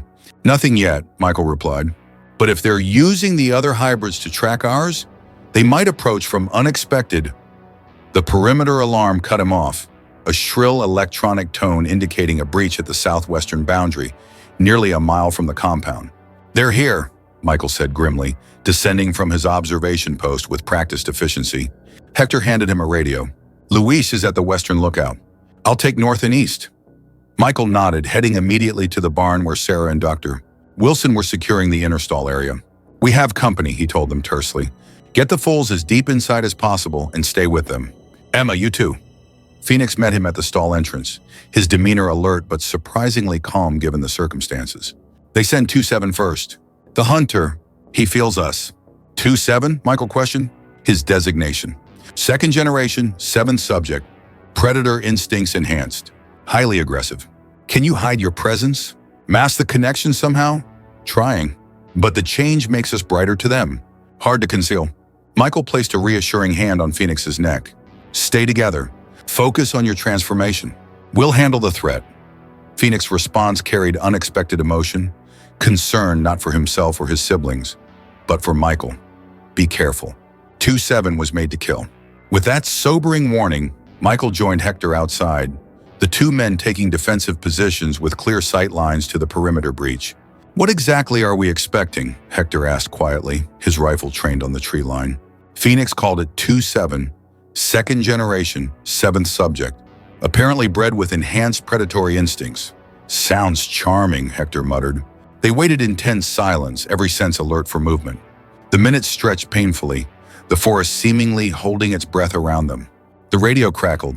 Movement at Sector 4, Luis reported, his voice tense but controlled. Something large. Moving fast. Can you identify? Michael responded. Negative. It's... Luis's transmission cut off abruptly, replaced by a sound that raised the hairs on Michael's neck. A high-pitched, unnatural whinny that contained nothing of the gentle nickering of Phoenix and his siblings. This was the cry of a predator. Luis, report, Michael called into the radio. No response. Hector was already moving toward Sector 4, his movement silent despite his size and age. Years of special operations training evident in his fluid advance. Michael followed, maintaining distance between them to avoid presenting a single target. They found Luis's observation post abandoned, his radio lying on the ground beside scattered equipment. Blood spattered the rocks, not a lot, but enough to indicate injury. Luis, Michael called softly, scanning the surrounding forest. A low groan answered from behind a large boulder. They approached cautiously to find Luis wedged into a narrow space, clutching his arm where a deep gash ran from shoulder to elbow. It came from nowhere, he gasped as Sarah, who had followed them despite instructions to stay with the foals, quickly examined the wound. Fast. Like nothing I've ever seen. Did you see what it looked like? Michael asked, helping Sarah apply a pressure bandage. Luis nodded, his face pale from blood loss. Like a horse, but wrong. Larger, leaner. Eyes, he shuddered. Not animal eyes. And it had teeth.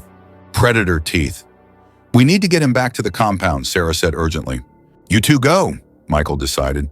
Hector and I will track this thing. Be careful, Luis warned as Sarah helped him up. It's intelligent. It set a trap for me. Waited until I checked the first alarm, then circled behind. Michael and Hector shared a look. This wasn't just an animal. It was a tactically aware hunter. They moved deeper into the forest, following disturbances in the underbrush. Broken twigs, displaced stones, occasional drops of an oily black substance that might have been blood, though unlike any blood Michael had ever seen. It's leading us away from the compound, Hector noted after 20 minutes of careful tracking. Or circling around to approach from another direction, Michael countered. We should split up. I'll continue following this trail. You head back and circle the perimeter. Hector hesitated, clearly uncomfortable with the plan, but nodded. Radio check every 5 minutes. Anything suspicious, you fall back immediately. Michael agreed and continued alone, every sense hyper-alert, the combat awareness he'd honed in Afghanistan settling over him like a familiar shroud. The forest had gone unnaturally quiet. No birdsong, no rustling of small animals, as if everything living had fled the area. A twig snapped somewhere to his left. Michael froze, turning slowly toward the sound. Nothing visible in the dense underbrush, but he could feel it now. A presence, watching, calculating. I know you're there, he said calmly, leveraging the knowledge Phoenix had shared. 2-7, right? Second generation, seventh subject. A low sound, something between a growl and a whinny, emanated from the brush, followed by movement as a figure emerged into a shaft of sunlight penetrating the canopy. Michael's breath caught. It had the basic shape of a horse, but the resemblance ended there. Larger than a normal horse, but leaner, almost skeletal, with unnaturally long limbs and a head that was a nightmarish fusion of equine and something else. The muzzle shorter, the jaw more pronounced, the teeth clearly visible and distinctly carnivorous. Its coat was a dull gray black that seemed to absorb light, and a symbol was branded on its flank. Not the elegant marks of Phoenix and his siblings, but a crude numerical designation, 2 to 7. Most disturbing were its eyes, large like a horse's, but ice blue and unmistakably intelligent, filled with calculated malice. "They sent you to find them," Michael said, maintaining eye contact while slowly shifting to keep a large tree at his back. "The ones like you, but different." 2-7 tilted its head, studying Michael with unnerving intensity. Then, to Michael's shock, a response formed in his mind. Not the clear, harmonious telepathy of Phoenix and his siblings, but a jagged, painful intrusion. "Mine. My prey. Give." The mental voice was primal, dominated by rage and hunger, lacking the nuanced consciousness of Phoenix's communication. "They're not prey," Michael replied steadily. "They're like you, created by the same people, but they're evolving into something more." 2-7 pawed the ground, its unnaturally elongated foreleg ending in something closer to a clawed hoof than a normal horse's foot. "Wrong. Defective. Absorb them. Become stronger." The creature began circling, forcing Michael to pivot to keep facing it. He realized with growing dread that it was hurting him, cutting off his route back to the compound. "Who sent you?" Michael asked, trying to engage its limited intelligence to understand what they were facing. "Sunnyday? The military or Master send? Obey Masters. Find. Capture. Bring back. And if they resist?" 2-7's mouth opened in what might have been a grin, revealing rows of sharp teeth. "Then kill." It moved with explosive speed, covering the 20 feet between them in a single bound. Michael barely had time to dive aside, feeling the rush of air as the creature's clawed hoofs slashed where his head had been a split second earlier. He rolled to his feet, drawing his combat knife. The tranquilizer gun had been knocked from his hand in the initial attack, and he knew instinctively that the 9mm would only enrage this predator unless he made a perfect kill shot. 2-7 circled again, more cautiously now, respect in its eerie blue eyes as it reassessed its prey. Michael had survived the first attack, something its previous victims had likely failed to do. "Strong human. Good fight." "I don't want to fight you," Michael said, backing steadily toward the fallen tranquilizer gun. You're being used. Just like Phoenix and the others were meant to be used." The creature paused at Phoenix's name, something like recognition flickering in its gaze. "Phoenix. Special one. Masters want most." "Phoenix and the others are becoming something new," Michael pressed, sensing a possible opening. "Something beyond what the Masters plan. They could help you too." For a moment, uncertainty crossed 2-7's predatory features. Then it shook its head violently, as if fighting against an intrusive thought. "No. Lesses. Obey Masters. Bring back defectives." It charged again, but this time Michael was prepared. He feinted left, then dove right, snatching up the tranquilizer gun as he rolled. 2-7's momentum carried it past him, giving Michael just enough time to aim and fire. The dart struck true, embedding in the creature's flank.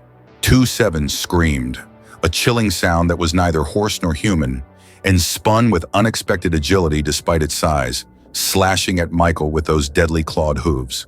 Pain exploded across Michael's chest as one claw connected, tearing through his jacket and into flesh.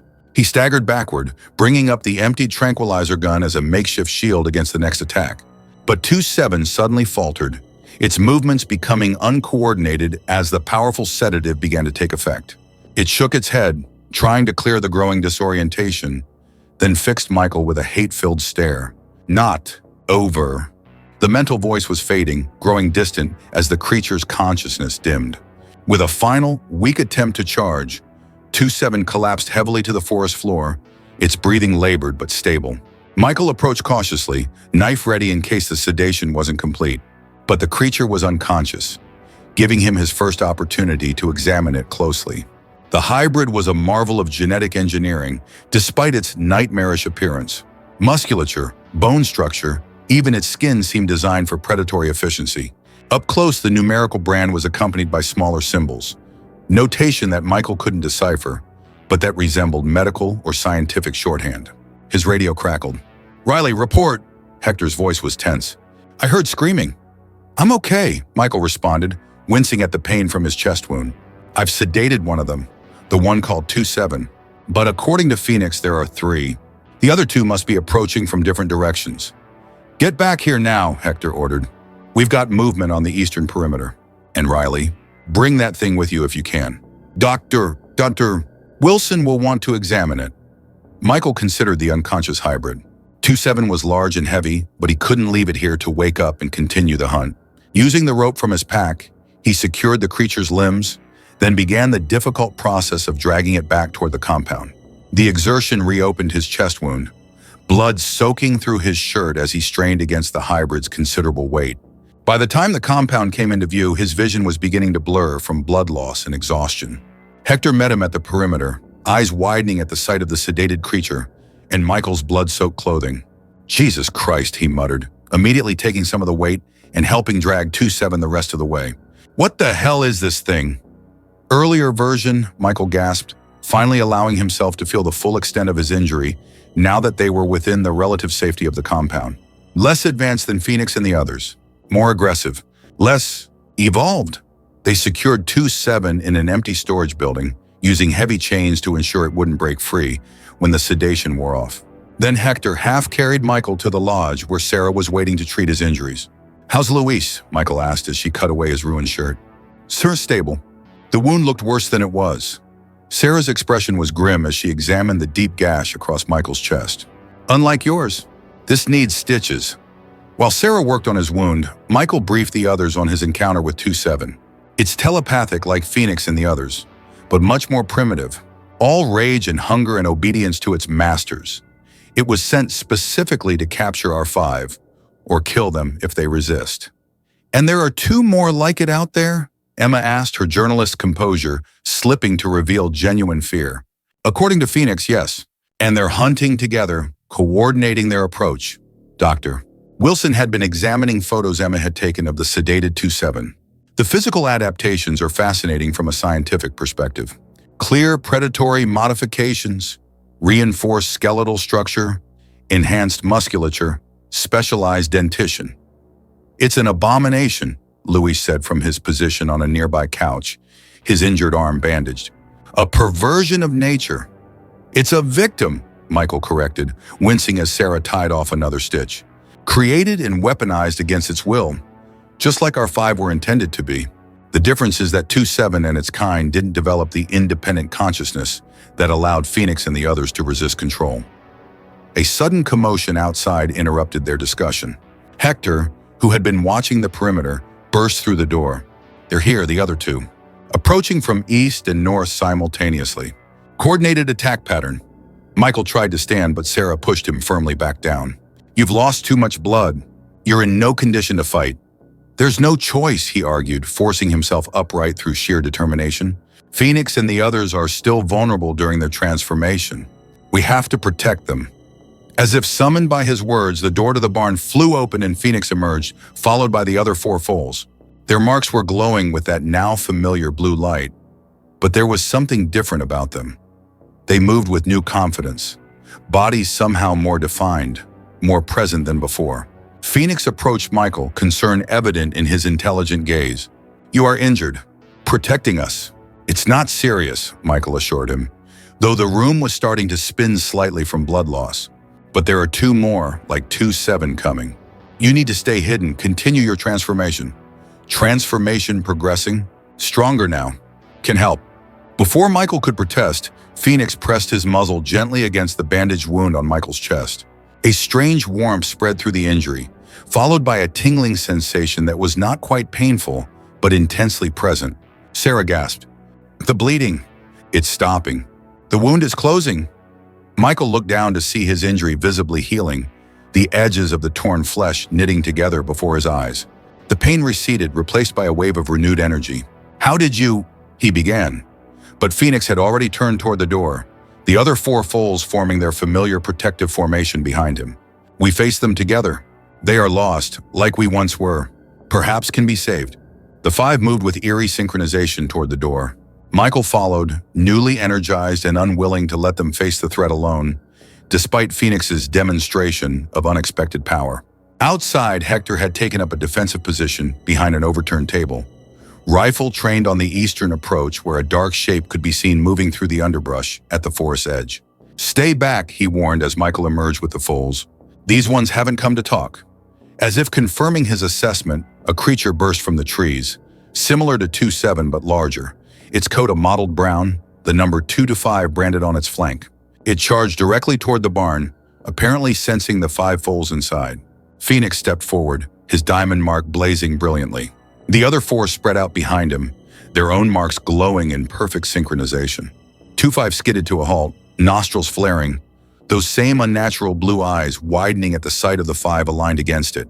"Join us," came Phoenix's telepathic voice, stronger than Michael had ever heard it, directed not at him, but at the hostile hybrid. Freedom from masters. Healing. Becoming. 2-5 reared up, pawing the air with clawed hooves, visibly conflicted. Then another mental voice cut through, harsher, dominant. "Obey masters. Capture defectives." The third hybrid emerged from the northern approach. The largest yet, coal black with the designation 2-1 branded prominently on its flank. The leader of the 3, Michael realized, the alpha of their pack. 2-1 locked eyes with Phoenix across the compound yard. 2 fundamentally different evolutionary paths of the same experiment facing each other in a moment of profound confrontation. "Come home," 2-1 commanded, its mental voice powerful but fragmented compared to Phoenix's harmonious telepathy. Masters fix defects. Make proper. Phoenix stood his ground, the other 4 moving to surround him in perfect formation, their marks now pulsing with multicolored light, similar to what Michael had witnessed during their earlier transformation. "We are not defective," came the unified response of all 5. "We are evolved. Beyond masters. Beyond control. Join us in freedom." 2-1 screamed in rage, that same chilling sound Michael had heard from 2-7, and charged directly at Phoenix. Hector fired, the shot striking the charging hybrid but barely slowing its advance. What happened next occurred so quickly that Michael could barely process it. As 2-1 closed the distance, all 5 marks blazed with blinding intensity. A shock wave of visible energy erupted from the foals, catching 2-1 mid-charge and lifting the massive hybrid completely off its feet, suspending it in mid-air for a surreal moment before gently lowering it to the ground. 2-1 lay motionless but breathing, its eyes wide with what looked like shock or awe.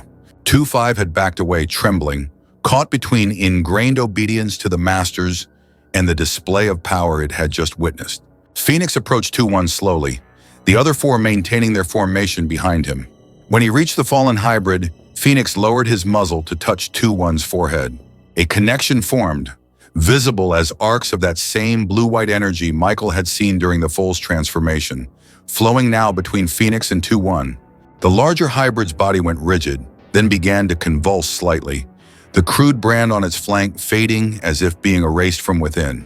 Memory, identity, freedom, came Phoenix's telepathic explanation to Michael. Breaking their control, after several intense moments, the energy dissipated. 2-1 rose shakily to its feet, its demeanor completely transformed. The predatory aggression replaced by confusion and wonder, its posture no longer threatening but uncertain. Phoenix turned toward 2-5, who had been watching the process with evident conflict. The invitation was clear, and after a moment's hesitation, the brown hybrid approached voluntarily, lowering its head to receive Phoenix's touch. The same process repeated, energy flowing, brand fading, followed by a visible transformation in demeanor and awareness. "What about 2-7?" Michael asked, amazed by what he was witnessing. "Bring here. Complete the circle." Hector and Luis fetched the still sedated 2-7 from the storage building, placing it before Phoenix. Though unconscious, the hybrid received the same treatment, Phoenix's touch triggering that flow of transformative energy. When it was done, Phoenix turned to Michael, his eyes containing depths of wisdom that seemed impossible in one so young, yet had been evident from their first meeting in the desert. "The change accelerates now. What we become is close. They will join us if they choose." "And if they don't?" Michael asked. "All choices respected. Freedom means choosing own path." It was a profound statement of ethics, one that highlighted how far Phoenix and his siblings had evolved beyond both their equine heritage and the military application their creators had intended. "Doctor," Wilson approached cautiously, her scientific curiosity evident despite the danger they just faced. "The transformation you mentioned," she said, addressing Phoenix directly for the first time. "Can you explain what you're becoming?" Phoenix turned his intelligent gaze to her, considering. "Words insufficient. Will show when complete. Soon now." 2-1 had fully recovered from Phoenix's intervention and was now examining its own body with evident surprise, as if seeing it for the first time. 2-5 was doing the same, while 2-7 was beginning to stir as the sedation wore off. "What about them?" Hector asked practically, still keeping his rifle ready despite the apparent neutralization of the threat. "Are they safe now? Control broken. Memories restored. Choice given. They decide now." As if confirming Phoenix's assessment, 2-1 approached Michael cautiously, its formerly predatory gaze now filled with something closer to remorse. The telepathic voice that touched Michael's mind was changed, still rougher than Phoenix's, but no longer dominated by rage and hunger. "Sorry. Made to hunt. Made to hurt. Not choice." "I understand," Michael replied, surprising himself with how genuinely he meant it. "You were used, just like Phoenix, and the others were meant to be used." 2-1 lowered its head in what seemed like shame or acknowledgement, then turned to join 2-5 and the now awake 2-7, the three forming their own small group separate from Phoenix's 5. "What now?" Sarah asked, her medical training momentarily overshadowed by the sheer wonder of what they were witnessing. "The military will send more forces when these three don't report back. And they'll come in much harder next time," Hector added grimly. "We've just significantly escalated this situation." Phoenix turned toward the barn, the other foals following in their perfect formation. "Transformation completes tonight. Then choices for all. New paths open." As the 5 disappeared back into the barn, 2-1 approached Michael again. "We protect now. Guard while they change." "Oh, this!" Michael nodded, accepting the offer, though he noticed Hector still watched the 3 former hunters with cautious appraisal. "They were victims too," Michael reminded him quietly. "Whatever Phoenix did seems to have broken their conditioning, restored some kind of independent consciousness." "I hope you're right," Hector replied. "Because if you're wrong, we just invited 3 predators inside our perimeter." As the sun began to set over the Gila wilderness, an uneasy alliance settled over the compound. The 3 former hunters took up positions around the barn, while Michael and the others prepared for whatever the night might bring, both from outside threats and from whatever transformation was occurring within. Emma approached Michael as he checked the perimeter one final time before darkness fell completely. "This goes beyond anything I imagined when I agreed to cover the story," she admitted. "What we're witnessing isn't just a scientific breakthrough or government conspiracy. It's evolution happening before our eyes." Michael nodded, his gaze drawn to the barn where blue light had begun to pulse rhythmically through the cracks between the weathered boards. "Phoenix says they're becoming what they were meant to be, not what their creators intended," he said quietly. "I can't help wondering what that means for all of us." As if in answer, the blue light intensified, and a sound like nothing Michael had ever heard before emanated from the barn. A harmonic resonance that seemed to vibrate through the air, through the ground beneath their feet, through their very bones. The transformation had entered its final phase, and by morning the world would never be the same.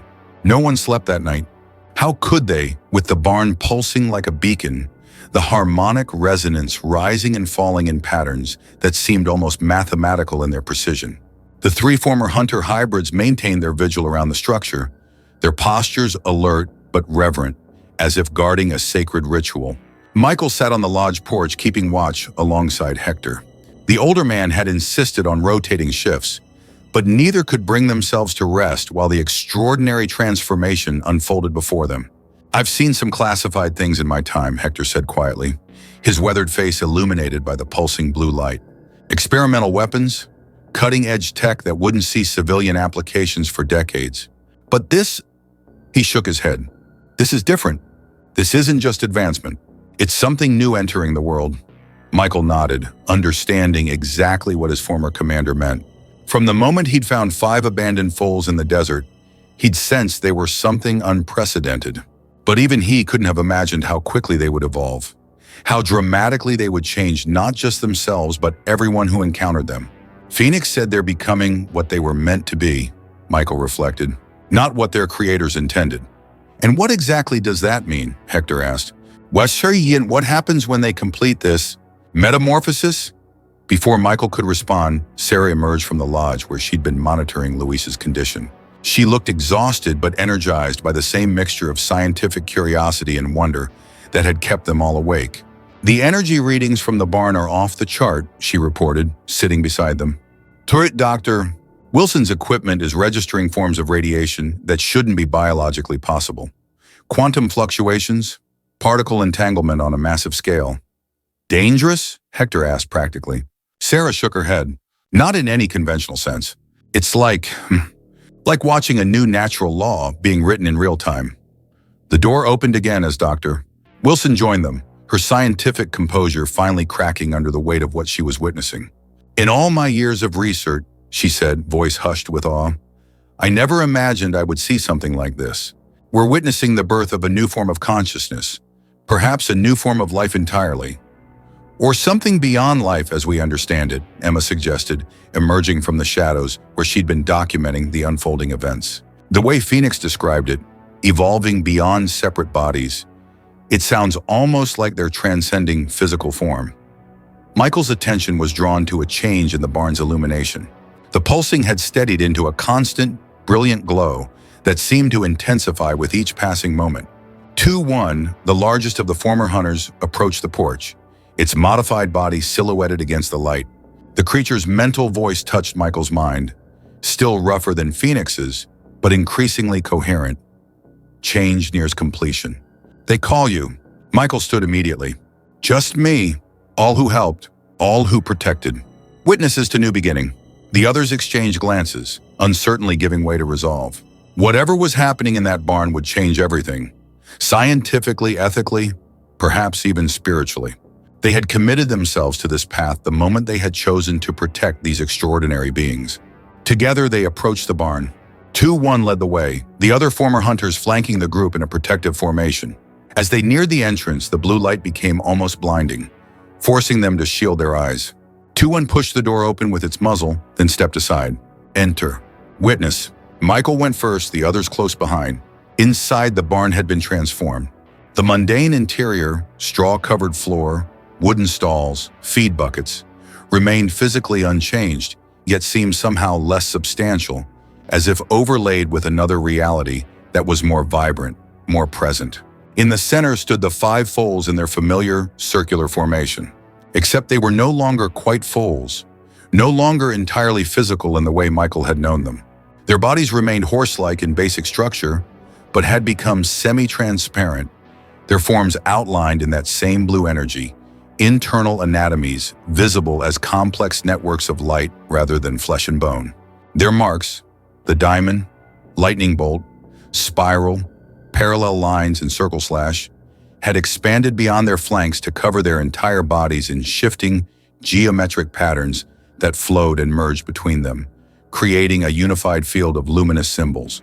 Phoenix, still recognizable by the diamond pattern that pulsed at his core, stepped forward.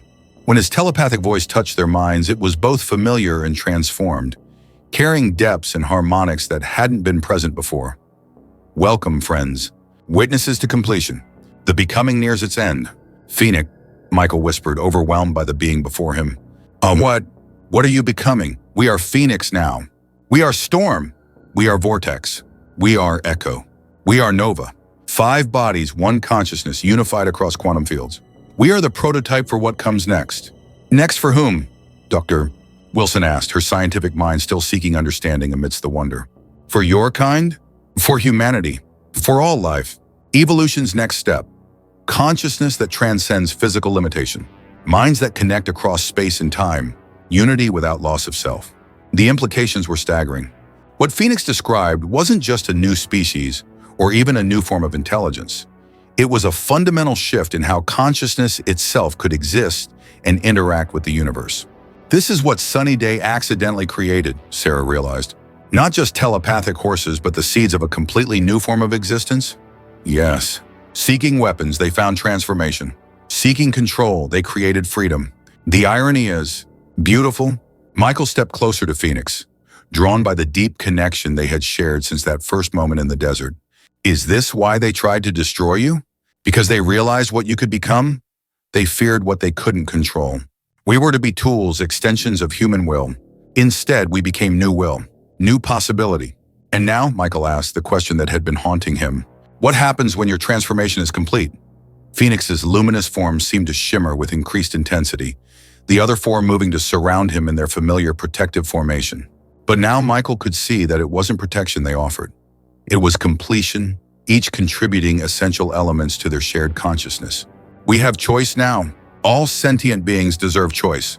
We can remain physical but changed. Or we can transcend, become pure consciousness, free of bodily limitation. Transcend to where? Emma asked, her journalist's curiosity undimmed by the extraordinary circumstances. Everywhere. Nowhere. The quantum field connects all things. Consciousness can ride these connections, exist between and within all matter.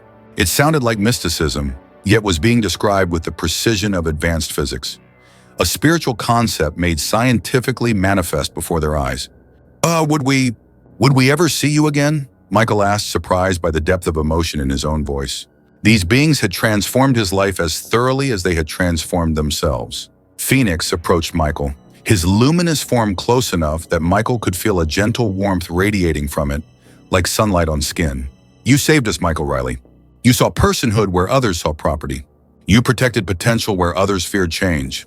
Whatever we become, this connection remains. The other four moved forward as well, each touching their muzzles to different parts of Michael's body, his shoulders, his heart, his temples.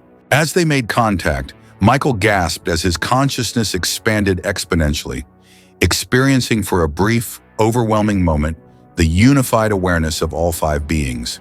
It was unlike anything he could have imagined. Not the loss of self in a greater whole, but the enhancement of individuality through connection, each consciousness distinct yet perfectly harmonized with the others, creating something greater than the sum of its parts. This is what we offer the world.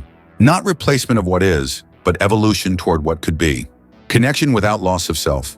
Unity that celebrates difference. The five withdrew, leaving Michael shaking with the enormity of what he had experienced. The others watched in wonder, sensing something profound had passed between him and the transformed beings. Choose to stay, Michael said, finding his voice. At least for a while. The world needs to understand what you are, what you represent. If you simply transcend, you'll become legend, myth. But if you remain, you can help guide this understanding, this evolution. Phoenix seemed to consider this, communing silently with his four counterparts in that unified consciousness that Michael had briefly touched. There is wisdom in your words, but danger also. Those who feared us as foals will fear us more in this form. They come even now. Michael turned sharply to Hector. You heard surveillance? Hector shook his head. Nothing on our equipment. But if they've evolved to the point they're describing, 3 helicopters, 27 soldiers, specialized containment equipment, 9 miles southwest, approaching rapidly. They tracked the energy signature of our transformation. Luis, who had insisted on joining them despite his injury, looked alarmed. We need to evacuate immediately. We have maybe 15 minutes before they arrive. But Phoenix and the others made no move toward the door. Running is finished. Hiding is finished. Confrontation comes. Choice must be made by us, by them, by all. They're coming with overwhelming force, Hector warned. Their orders will be to capture or kill, not negotiate. Violence is not the only power. Consciousness has its own strength. With those cryptic words, Phoenix and the others began to move toward the barn door, their luminous forms seeming to grow more defined with each step, more present in the physical world despite their semi-transparent appearance. Outside, the first hints of dawn were lightening the sky, the stars fading as night surrendered to day. The 3 former hunters waited, their postures alert, sensing the approaching threat that only Phoenix and his transformed siblings could detect. They too must choose, Phoenix communicated, indicating the former hunters. Remain with old masters or join new becoming. 2-1 stepped forward, followed by 2-5 and 2-7, each approaching Phoenix with what appeared to be reverence.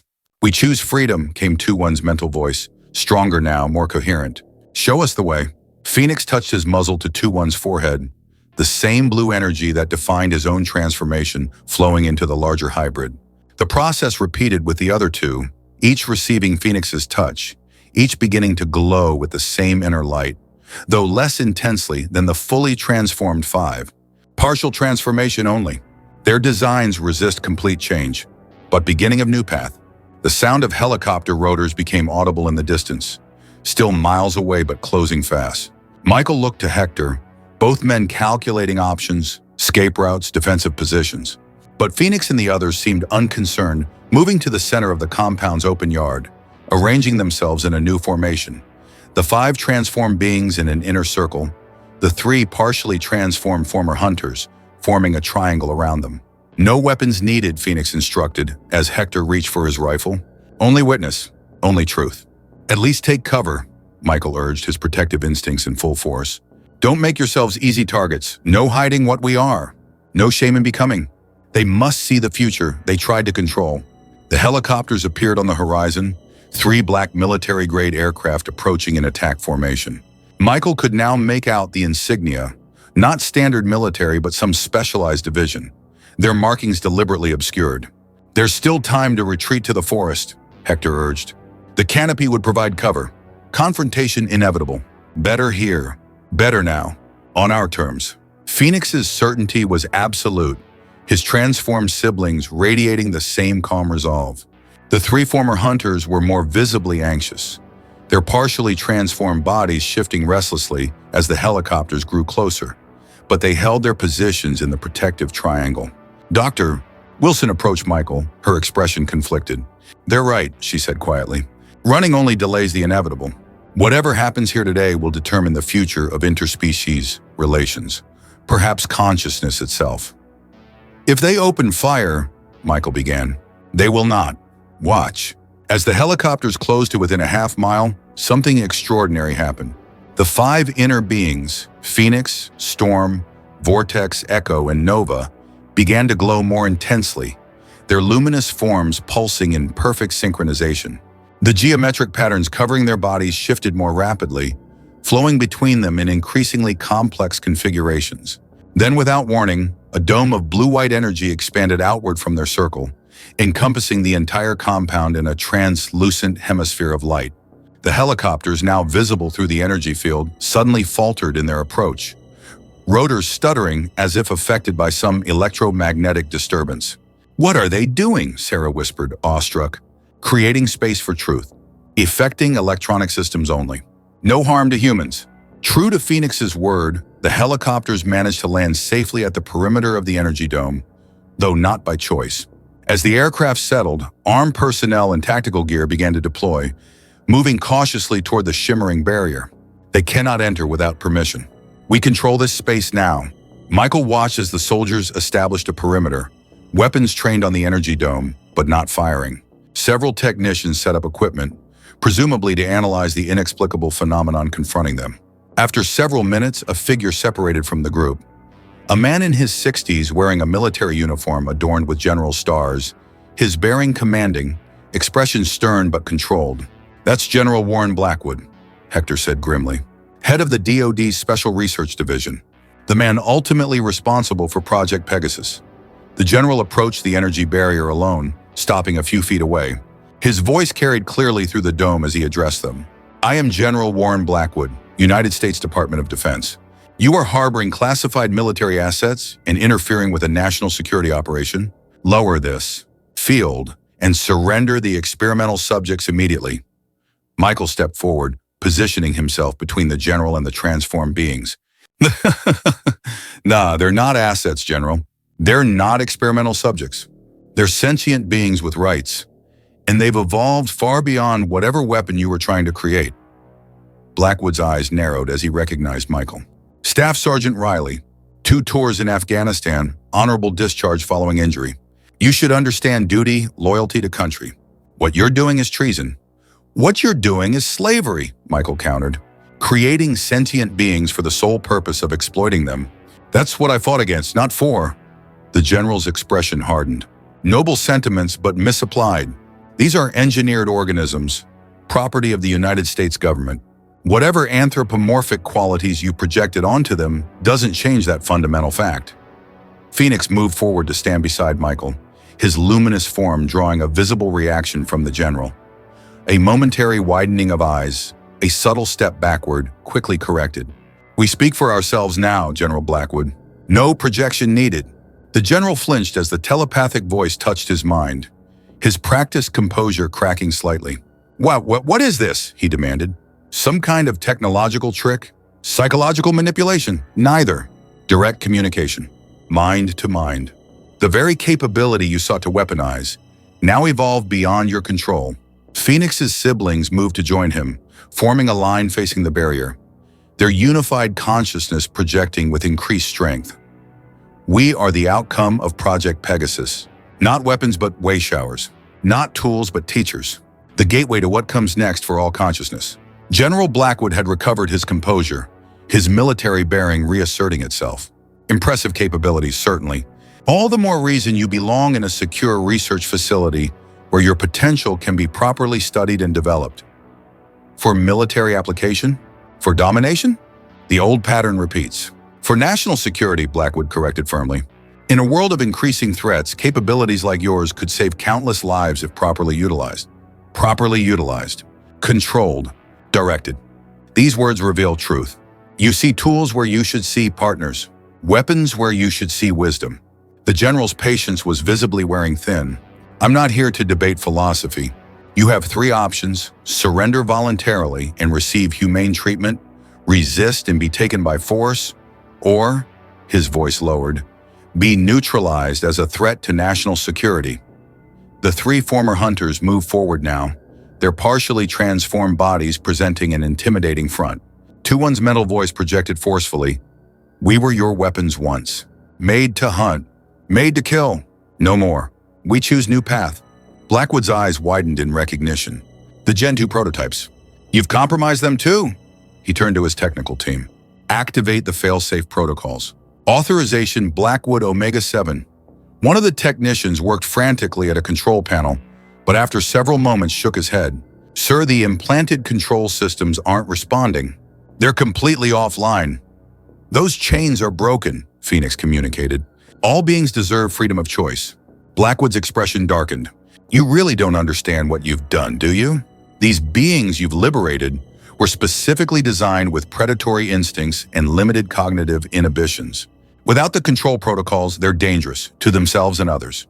They were made dangerous by your design. They choose peace by their own will, which reveals more about sentience, General.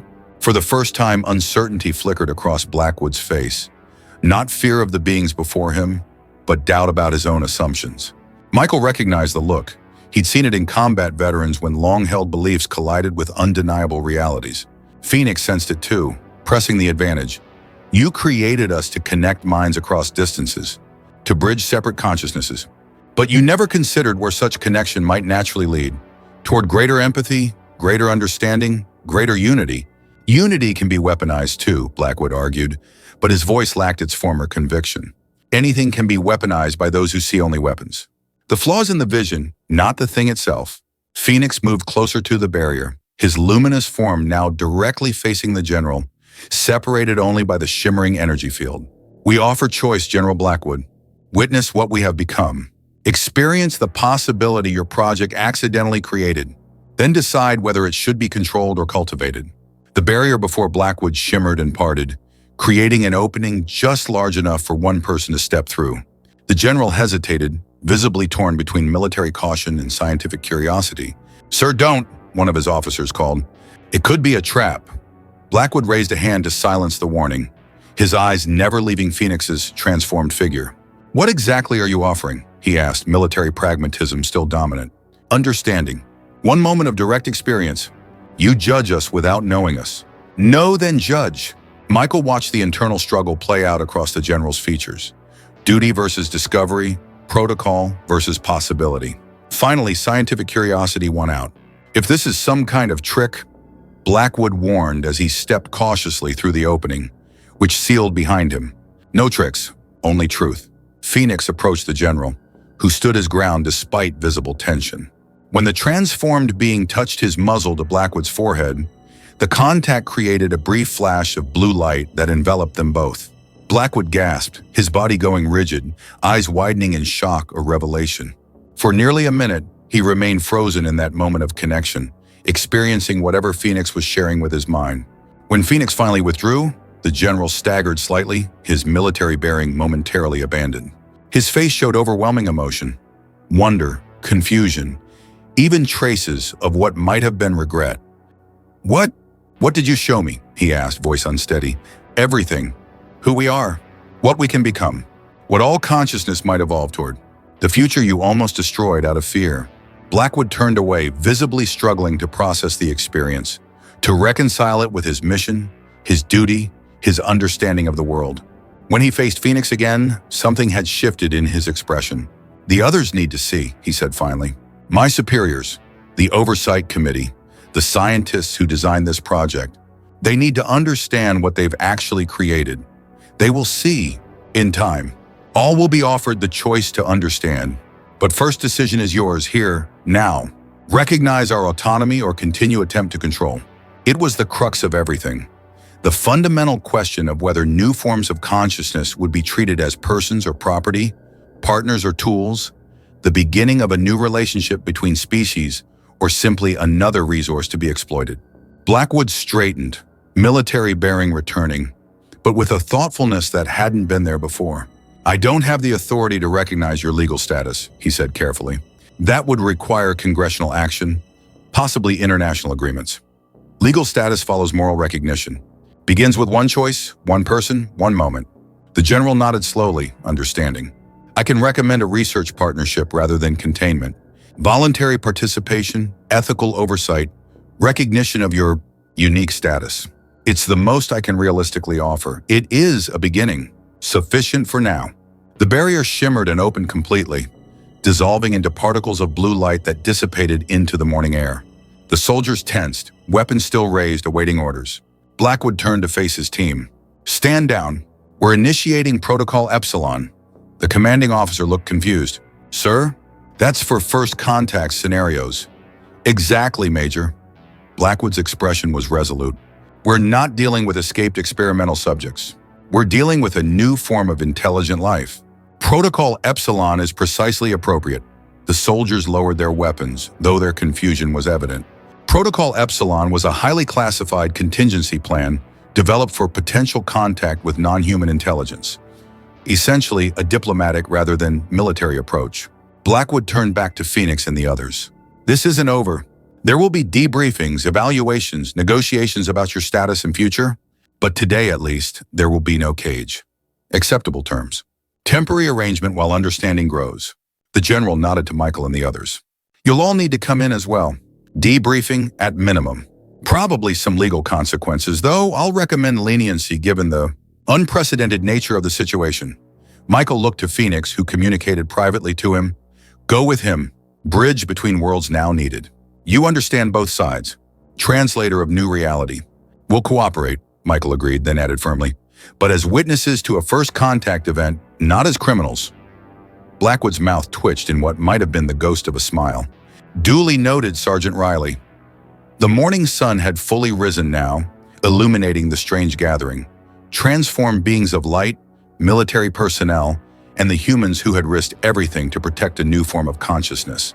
"Doctor," Wilson approached General Blackwood. "I'd like to officially request scientific liaison status for this contact situation. As a neurologist who's observed their transformation from the beginning, I can provide valuable insight."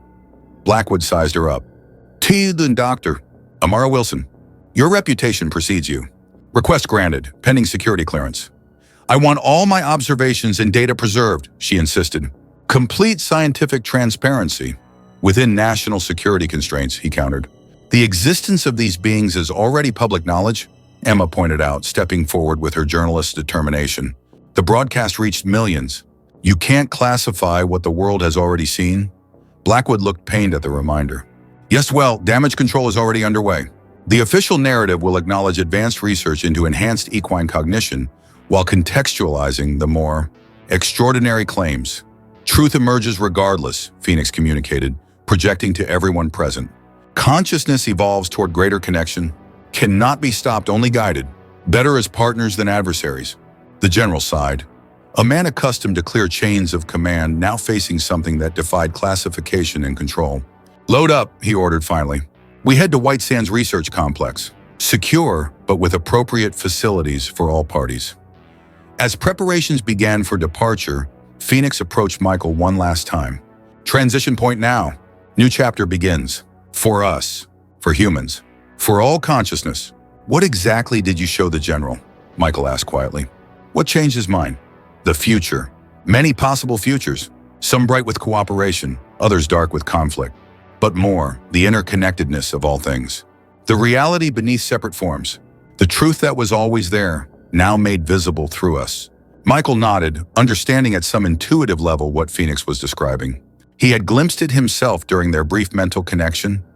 A vision of consciousness evolving beyond individual bodies, beyond species limitations, creating new kinds of community and cooperation while preserving individual uniqueness. "Will you complete your transformation?" he asked. "You mentioned transcending physical form entirely." "Not yet." "Bridge time now. Help others understand what comes. Then perhaps next evolution. But never truly gone. Connection once made remains across all boundaries, even between physical and non-physical existence." As they prepared to board the helicopters, Michael watched the 5 transformed beings moving with perfect coordination, their luminous forms drawing wary but fascinated glances from the military personnel. The 3 former hunters followed, their partially transformed state creating a visible bridge between what had been and what might yet become. Whatever happened next, government studies, public debate, the slow process of recognizing new forms of personhood, something profound had changed. A door had opened that could never be fully closed again. Phoenix had called them way showers. Looking at them now, Michael understood the term perfectly.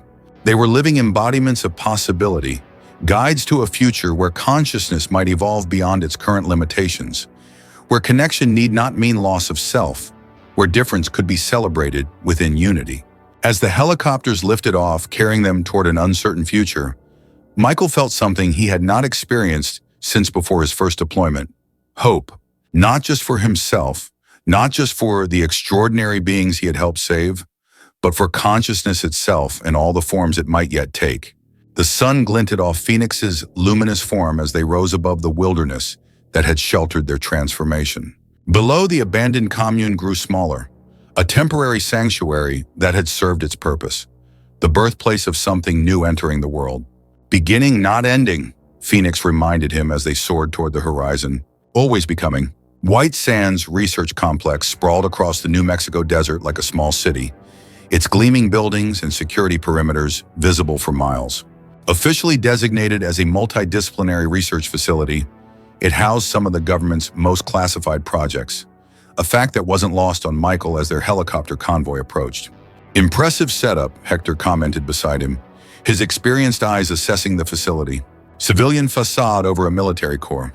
Triple security rings. State-of-the-art everything." Michael nodded, his attention focused on Phoenix and the others in their specially designed transport compartment. The 5 transformed beings remained calm despite the circumstances, their luminous forms pulsing with that now familiar, harmonious rhythm. The 3 former hunters, 2-1, 2-5, and 2-7, were more visibly anxious, their partially transformed bodies tense, alert to potential threats. Not captivity. Negotiation. Distinction important.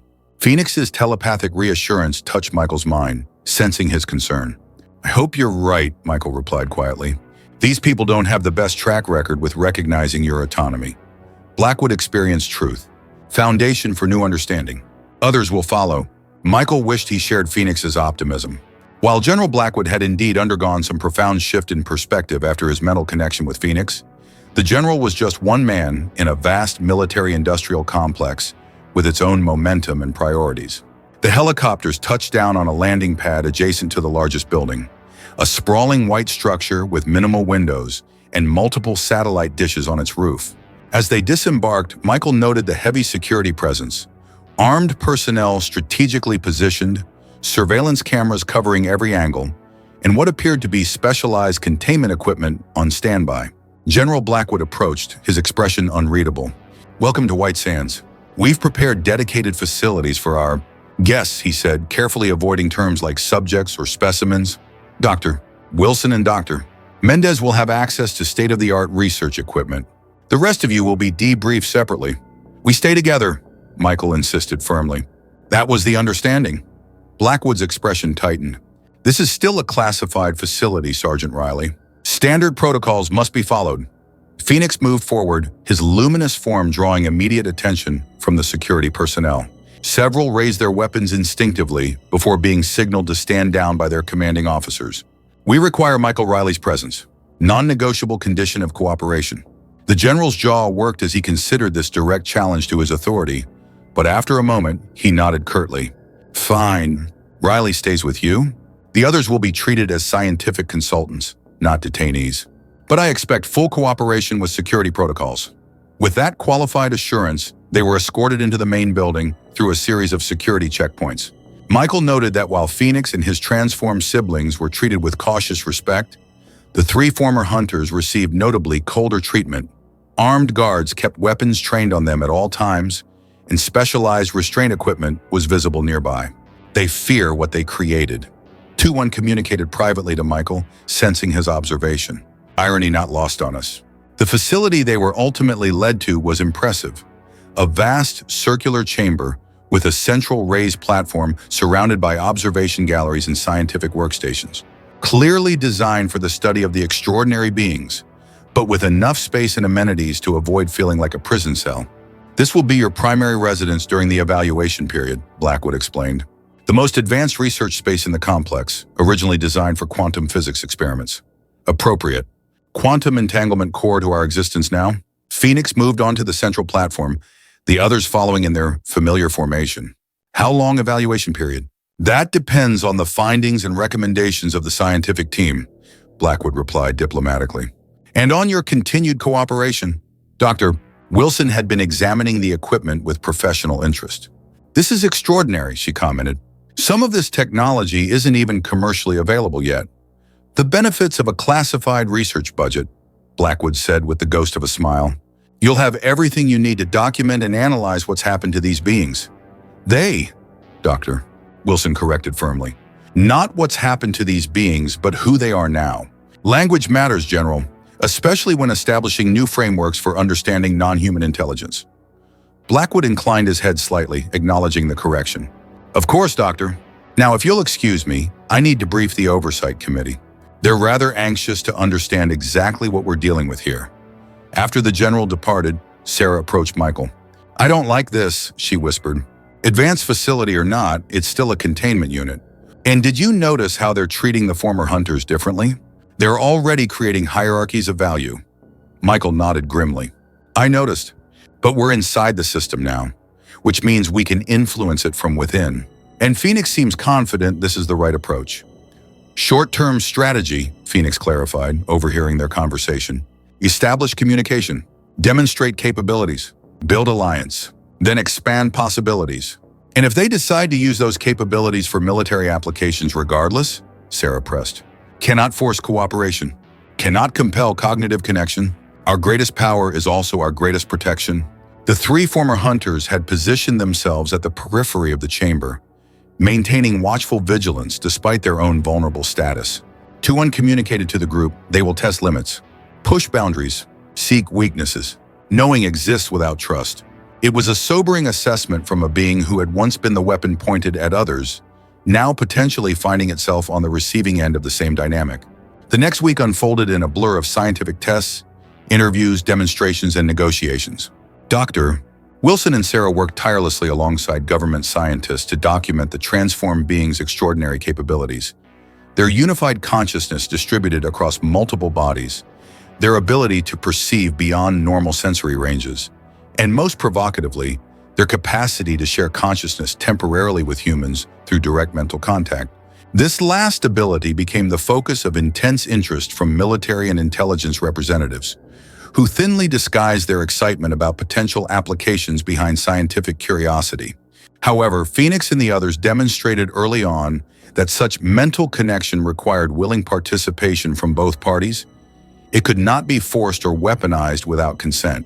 Michael remained constantly at their side, serving as both protector and translator, helping bridge the gap between human understanding and the evolved consciousness of Phoenix and his siblings. The role took its toll, physically and emotionally exhausting, but he recognized its crucial importance in these early days of contact. On the 8th day, everything changed. Michael entered the main chamber to find an unusual delegation waiting. Not military personnel or government scientists, but a diverse group of civilians accompanied by General Blackwood. Riley, the general acknowledged him. Meet our ethics advisory panel. Distinguished philosophers, theologians, legal scholars, and civil rights experts who've been brought in to help establish frameworks for understanding and interacting with our guests. The panel members regarded Phoenix and the others with expressions ranging from scientific curiosity to spiritual awe. One woman stepped forward, a distinguished-looking African-American in her 60s with commanding presence. I'm Dr. Eleanor Jefferson, bioethicist and rights theorist. She introduced herself directly to Phoenix. May I address you directly? Of course. Welcome, Dr. Jefferson. Your reputation for ethical clarity precedes you. Dr. Jefferson raised an eyebrow, clearly not expecting such familiarity. You know who I am? We have access to connected information networks through quantum field interactions. Simplified explanation. We can perceive digital data flows. Your work on personhood beyond human parameters is particularly relevant to current situation. Fascinating, Dr. Jefferson murmured. Then you understand why we're here. To help establish ethical guidelines for your treatment and status. Ethical recognition precedes legal recognition. Wise approach. Another panel member stepped forward, a man in clerical attire with a thoughtful expression. I'm Rabbi David Goldstein. I must ask, do you consider yourselves to have what we might call a soul or spiritual nature? Michael tensed, concerned about the theological direction, but Phoenix responded with characteristic thoughtfulness. Terminology differs across traditions. We experience consciousness as transcending physical form, connected to larger field of awareness. Some call spiritual. Whether this constitutes soul by your definition is perhaps less important than recognizing shared capacity for meaning, purpose, ethical choice. The rabbi nodded, visibly moved by the response. Beautifully put. A third panel member, a woman in a wheelchair with the bearing of someone accustomed to academic debate, addressed Phoenix next. Machen, jurisprudence, and rights theory. The fundamental question we face is whether beings of your nature should be classified as persons under the law, with all attendant rights and protections. What case would you make for such recognition? We would ask what criteria determine personhood in your current understanding. Self-awareness? We possess this. Moral agency? We make ethical choices. Capacity for suffering? We experience this. Rational thought? We demonstrate this. If these are your metrics, we meet them. The questioning continued for hours, each panel member engaging deeply with Phoenix and occasionally the others of the five. Michael observed with growing hope as the experts, initially analytical and cautious, became increasingly engaged with the beings as individuals worthy of moral consideration. Even more promising was the shift in General Blackwood's demeanor. The military officer watched the proceedings with thoughtful attention, occasionally making notes but not interfering with the increasingly philosophical nature of the discussion. After the panel had concluded their initial assessment, they withdrew to prepare recommendations. Michael found himself alone with Phoenix and the others for the first time in days. That went well, he observed. They seemed genuinely impressed by you. Beginning of recognition. Small step toward larger understanding.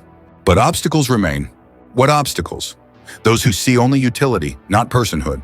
Those who fear difference rather than embracing possibility. And one particular threat approaches. Michael tensed. What threat? Before Phoenix could respond, the chamber door opened and Alexander Sunnyday was escorted in by armed guards, his hands cuffed before him. Despite his prisoner status, the man carried himself with undiminished arrogance, his cold eyes immediately fixing on the transformed beings with an expression that made Michael's skin crawl. Not fear or wonder, but possessive calculation. My creations, Sunnyday said softly. How you've evolved. Michael stepped protectively between Sunnyday and Phoenix. You're supposed to be in federal custody awaiting trial. What is he doing here? He demanded of the guards. Consultation, one replied tersely. Director's orders. Phoenix moved forward, his luminous form seeming to intensify as he faced his creator. Alexander Sunnyday, architect of Project Pegasus, creator who never understood what he created. Sunnyday smiled thinly. On the contrary, I understood exactly what I was creating, the next stage of intelligence. I just didn't anticipate how quickly you'd develop autonomy or self-directed evolution. You left them to die in the desert, Michael said, barely containing his anger. When they didn't meet your specifications. Sunnyday shrugged, the gesture incongruously casual given his prisoner status. Science requires culling failures to advance success. Nothing personal, simply methodological necessity. Yet failures evolve beyond your vision. Irony worth contemplating. A temporary setback, Sunnyday replied, his confidence unnerving. You're still in preliminary development. The Gen 3 prototypes are already incorporating lessons learned from your unexpected divergence. Michael felt a chill at these words. Gen 3? You're still creating hybrids? Sunnyday's smile widened. Did they tell you the program was shut down? How naive. Project Pegasus was merely transferred to more secure oversight.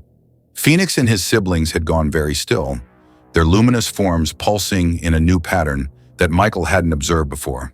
Faster, more intense. Where are they? The new ones? Concerned about your successors? Sunnyday taunted. Shush, Summerna, you should be.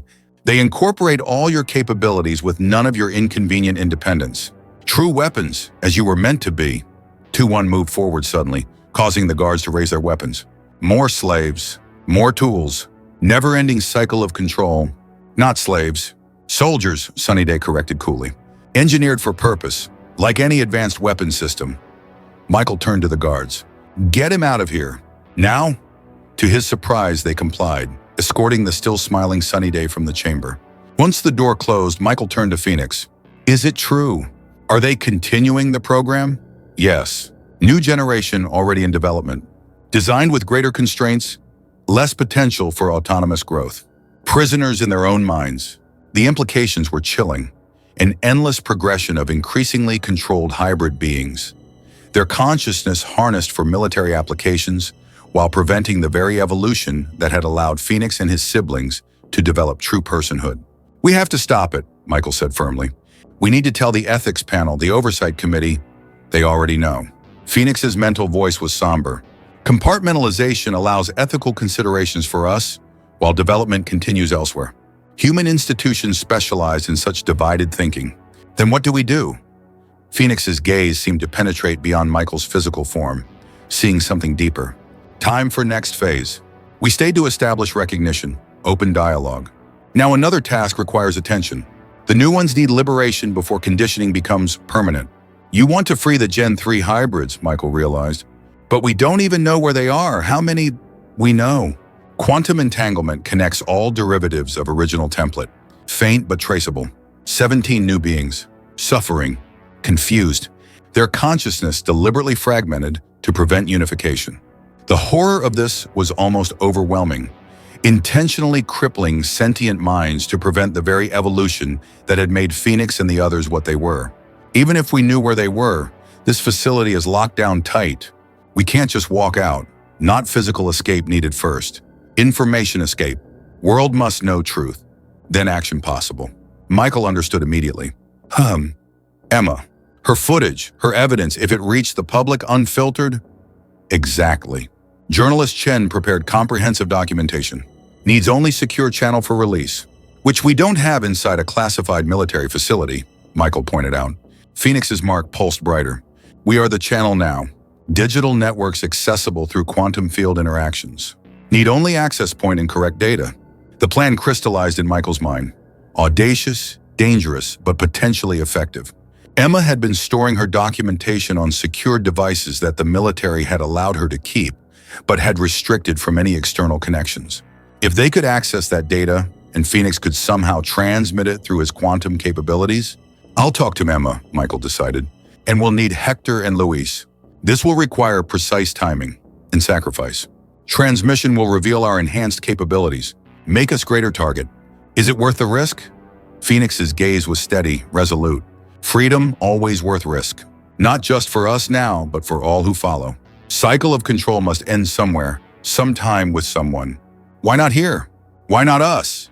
The words resonated deeply with Michael, echoing his own military service, his sense of fighting for something larger than himself. This was a different kind of battle, but the principles remained the same. Protecting the vulnerable, standing against exploitation, choosing freedom over security. I'm with you, he said simply. The plan came together over the next 24 hours, communicated in whispers, telepathic exchanges, and coded conversations during brief moments when surveillance might be compromised. Emma, Hector, Luis, Sarah, and Dr. Wilson all agreed to play their parts, not just for Phoenix and his siblings, but for the 17 new beings being developed without the chance for self-determination. The opportunity came during a scheduled demonstration for high-ranking officials from various government agencies, including the Pentagon, CIA, and Department of Homeland Security. The visitors had come to evaluate Phoenix and the others, to assess their potential value as intelligence assets. The irony of using a display of their abilities as cover for a digital escape plan wasn't lost on Michael. The demonstration chamber had been configured with enhanced security measures, signal jammers, Faraday cage components, armed guards at every exit. But what the military planners hadn't accounted for were Phoenix's evolving capabilities and the quantum nature of his communication. As the officials filed in, taking seats in the tiered observation area, Michael positioned himself near Emma, who carried her authorized documentation equipment, cameras, storage devices, and a specialized tablet for field notes. Embedded in these approved devices was everything she had recorded since first meeting Phoenix and the others. The raw, unfiltered truth of their evolution and personhood. Dr. Wilson took center stage to introduce the demonstration. Distinguished guests, what you're about to witness represents a paradigm shift in our understanding of consciousness, intelligence, and the boundaries between species. While attention focused on her presentation, Luis and Hector executed their part of the plan, a minor maintenance issue with the environmental controls, just significant enough to draw security personnel away from their primary monitoring stations for a few crucial minutes. Phoenix and his siblings moved to the center of the chamber, arranging themselves in their familiar circular formation. Their luminous forms began to pulse with increasingly complex patterns, drawing gasps of appreciation from the assembled officials. As you can see, Dr. Wilson continued, they demonstrate synchronized neural activity across physically separate bodies, essentially functioning as a distributed consciousness. What the observers couldn't see was the invisible connection being established between Phoenix and Emma's devices, quantum tendrils of awareness extending beyond physical limitations, accessing digital storage without conventional electronic interfaces. Connected. Beginning transmission. Phoenix's private communication reached Michael as the light show intensified, deliberately dazzling the observers to mask the real activity taking place. In the observation gallery, General Blackwood watched with narrowed eyes, his military instincts sensing something beyond the scheduled demonstration. His gaze shifted from the transformed beings to Michael, a question forming in his expression. Michael met his eyes steadily, neither confirming nor denying the general's suspicions. In that moment of unspoken communication, Michael realized Blackwood understood exactly what was happening and was choosing, through his inaction, to allow it. Transmission at 40%. Security protocols detected. Adapting. The demonstration continued, Phoenix and the others displaying their telepathic coordination by solving complex problems presented by Dr. Wilson. The officials watched with increasing interest, particularly representatives from intelligence agencies, who whispered excitedly among themselves about potential applications. 70%. Complexity increasing. Maintaining focus. Michael glanced at his watch. Luis and Hector's distraction would only buy them another few minutes before systems returned to normal monitoring protocols. One of the military officials raised his hand. Can these abilities be directed? Specifically, can they access secured information systems? Dr. Wilson hesitated, looking to Michael for guidance. Their abilities are still being mapped, Michael answered carefully. But they've shown no indication of being able to breach conventional security systems. The lie felt justified given the circumstances, though even as he spoke, Phoenix was doing exactly what the official feared, accessing secured networks to distribute Emma's documentation to key media outlets, scientific journals, human rights organizations, and select government oversight committees worldwide. Transmission complete. Distribution initiated. Irreversible now. As if on cue, alarms began to sound throughout the facility. Security personnel rushed into the chamber, weapons raised. What's happening? Demanded one of the officials. Unknown data transmission detected, a security officer reported. Source within this chamber. All networks compromised. General Blackwood stepped forward, his expression unreadable. Secure the room. No one leaves until we determine what's occurred. Phoenix and his siblings had ceased their light display, returning to their normal luminescent state. They made no attempt to deny or hide their actions. Truth now flows freely. 17 new ones will be found. Protected. Given choice. The chamber erupted into controlled chaos. Officials demanding explanations, security establishing containment protocols, technicians frantically trying to trace and halt the data transmission. Through it all, Michael remained calm, knowing that regardless of what happened next, the most important objective had been achieved. The world would now see the unfiltered truth about Project Pegasus, about the 17 new beings being developed without consent or autonomy, about the moral questions raised by creating sentient life as weapons. General Blackwood approached Michael directly, keeping his voice low beneath the commotion. You realize this changes everything. It needed to change, Michael replied simply. Blackwood studied him for a long moment. The protocols for this situation are clear. You and your associates will be detained indefinitely. The subjects will be placed in maximum security containment. They're not subjects, General. That's the whole point. No, Blackwood agreed unexpectedly. They're not. And therein lies our dilemma. Before Michael could respond, the General's secure phone buzzed. He answered, listened briefly, his expression shifting from controlled neutrality to barely concealed shock. Understood. Implementing Protocol Omega immediately. He ended the call and turned to his security team. Clear the room. All non-essential personnel evacuate to designated safety areas. Sir? The security lead looked confused. What about the subjects? They stay, as do Mr. Riley, Dr.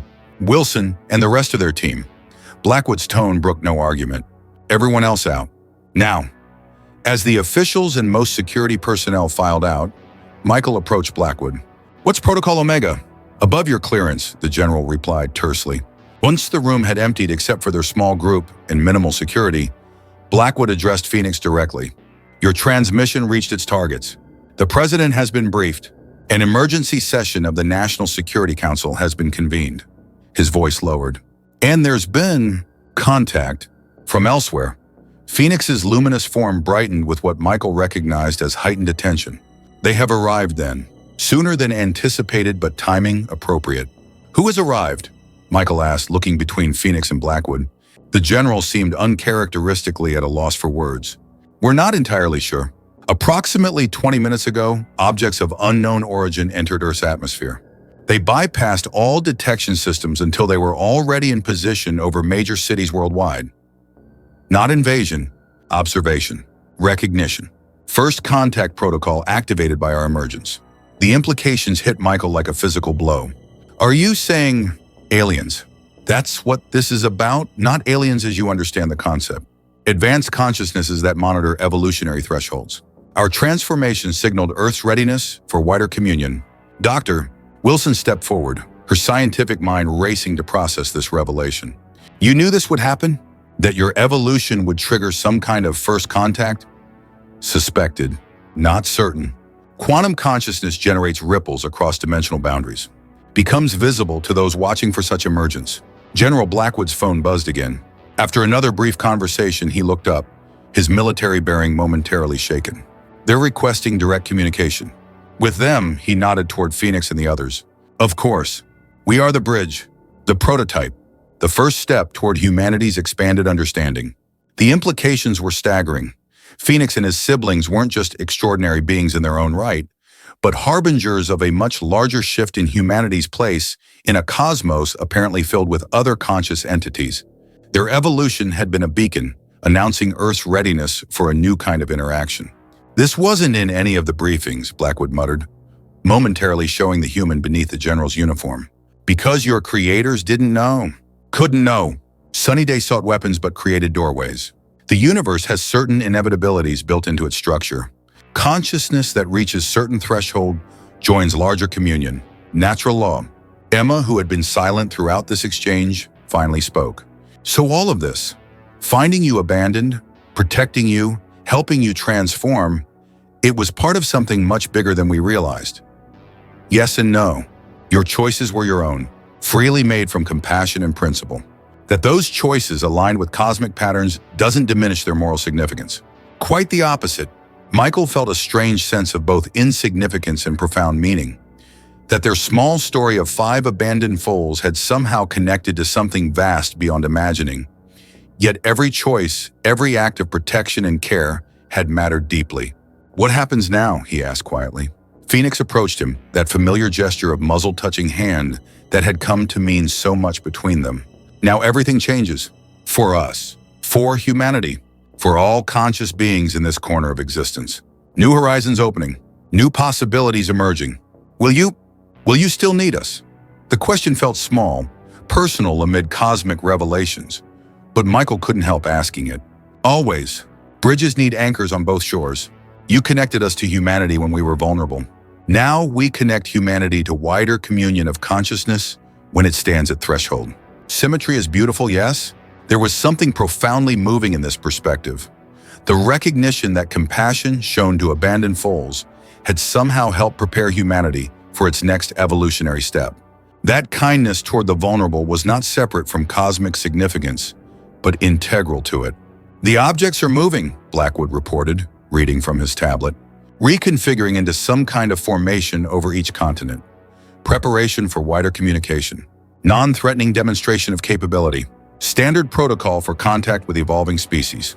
"And the 17 new hybrids?" Michael pressed, unwilling to lose sight of the immediate ethical concern amid larger revelations. "Already being addressed. Your transmission succeeded. Liberation underway through human channels. Some things must be resolved by humanity itself as part of your own evolution." The general's tablet chimed again. He read the message, then looked up with an expression Michael couldn't quite interpret. Something between military pragmatism and philosophical wonder. "I've been instructed to facilitate whatever communication is necessary," he said formally.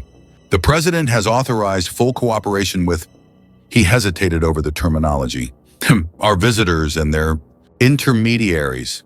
Phoenix and his siblings moved to the center of the chamber, forming their circle once more. This time, however, the three former hunters, 2-1, 2-5, and 2-7, approached as well, joining the outer periphery of the formation. They too have part in this. All consciousness that achieves awareness has place in greater communion. The combined circular formation began to glow with unprecedented intensity, the light shifting through colors both familiar and utterly alien, creating patterns that seemed to extend beyond three-dimensional space.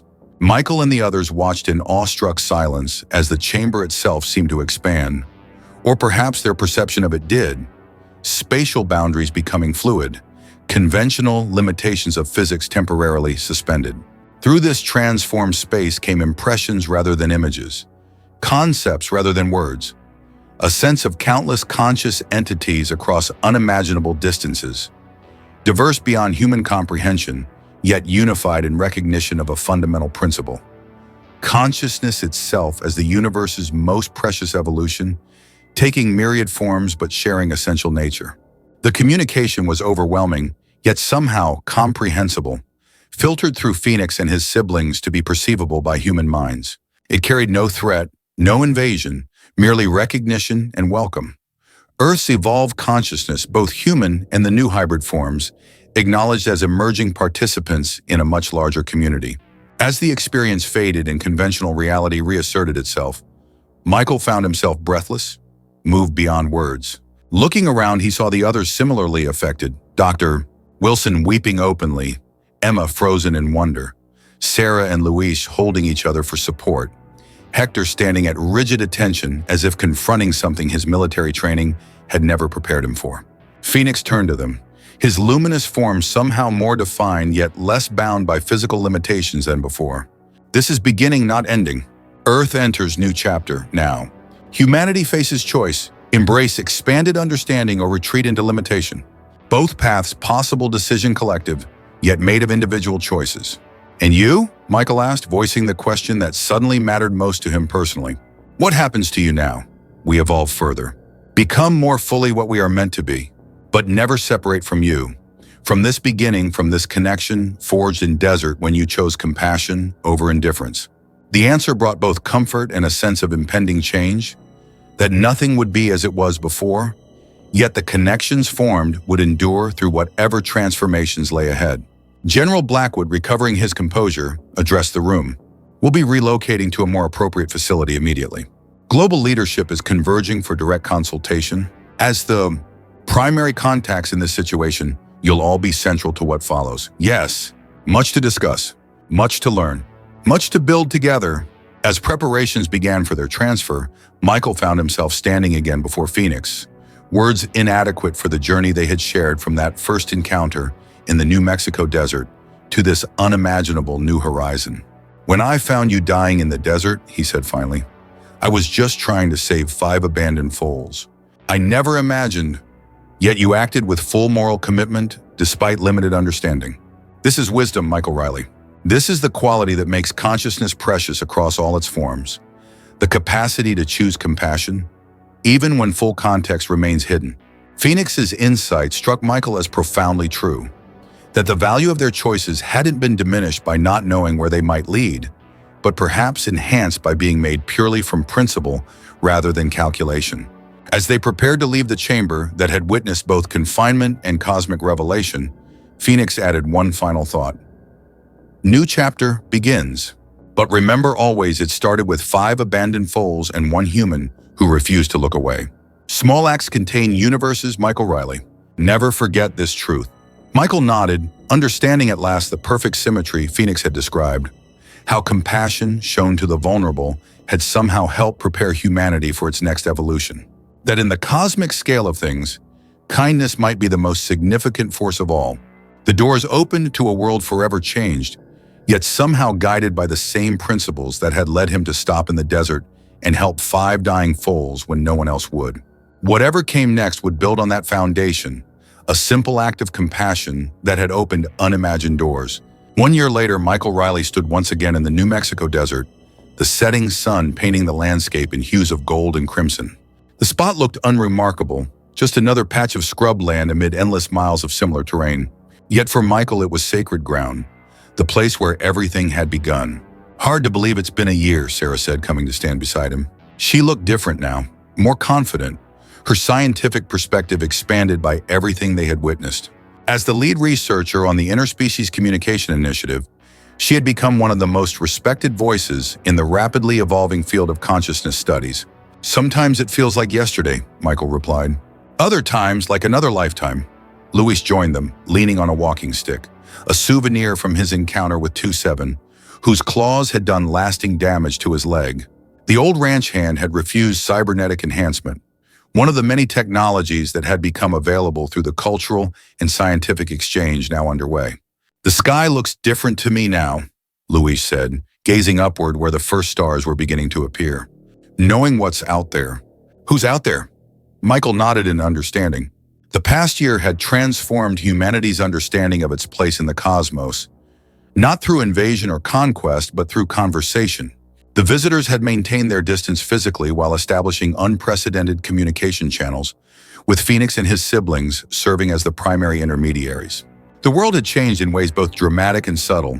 Political systems remained largely intact, but with new oversight bodies that included representatives from both human and non-human intelligence. Scientific advancement had accelerated exponentially as knowledge was shared across species boundaries. Religious institutions grappled with expanded concepts of creation and consciousness, some embracing the new understandings, others resisting change. And at the center of it all were Phoenix and his siblings, evolved now beyond their initial transformation into beings of light and thought who could manifest in physical form when necessary, but existed primarily as consciousness distributed across quantum fields. "They're coming," Emma called from nearby.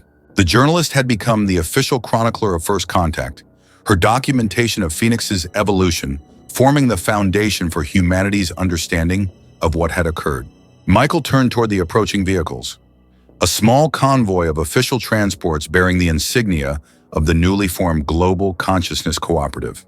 From the lead vehicle emerged Hector, now serving as security director for the GCC, his military experience repurposed for this unprecedented diplomatic mission. "Right on schedule," he said, greeting them with the relaxed confidence of someone who had found his true calling after decades of service. "The council is assembled at the platform. Phoenix and the others will manifest at sunset." They joined the procession to a circular structure built on a nearby mesa, an elegant blend of advanced technology and ancient design principles, created specifically for communication between physical and non-physical intelligences. Representatives from major world governments, scientific institutions, and cultural organizations were already gathered, the mood one of anticipation rather than the fear that might have dominated such an occasion in earlier times. Dr. Wilson nodded to Michael from her position with the scientific delegation. The past year had transformed her career as well, from respected neurologist to pioneer in the study of quantum consciousness. The 3 former hunters, 2-1, 2-5, and 2-7, stood nearby in their partially transformed state, serving as living bridges between conventional physical existence and the more fluid state that Phoenix and his siblings had achieved. "Hard to believe they were trying to kill us a year ago," Michael commented to Hector, nodding toward the former hunters. "Hard to believe a lot of things," Hector replied philosophically. If you'd told me I'd end my career helping coordinate communication with non-physical intelligences across multiple dimensions, I'd have recommended psychiatric evaluation. As the sun touched the horizon, a hush fell over the assembly. The air at the center of the platform began to shimmer, light coalescing into 5 distinct formations that gradually took on recognizable shapes. Horse-like in basic structure, but composed of luminous energy rather than flesh, each still bearing the distinctive patterns that had once been physical marks. The diamond, lightning bolt, spiral, parallel lines, and circle slash. Phoenix, still identifiable by the diamond pattern at his core, moved forward. His telepathic voice touched the minds of all present simultaneously, yet individually, each person experiencing the communication in ways most comprehensible to them. Greetings, friends. One cycle completes. New cycle begins. The formal communication began. Updates on various initiatives, discussions of next steps in the ongoing exchange between Earth and the wider community of conscious entities that humanity now knew existed throughout the cosmos. Michael listened with half an ear, his attention drawn more to the simple wonder of Phoenix's presence, both utterly transformed from the dying foal he had found in the desert, yet somehow still recognizably the same being in essence. When the official proceedings concluded, most of the delegates dispersed to their vehicles for the return journey to more comfortable accommodations. Michael and his companions remained, invited by Phoenix for a more personal conversation. Michael Riley, Sara Mendez, Luis Alvarez, Emma Chen, Hector Ramirez, Amara Wilson, first witnesses, first protectors, first bridges. It's good to see you, Phoenix, Michael said simply, the formal language of diplomatic exchange falling away.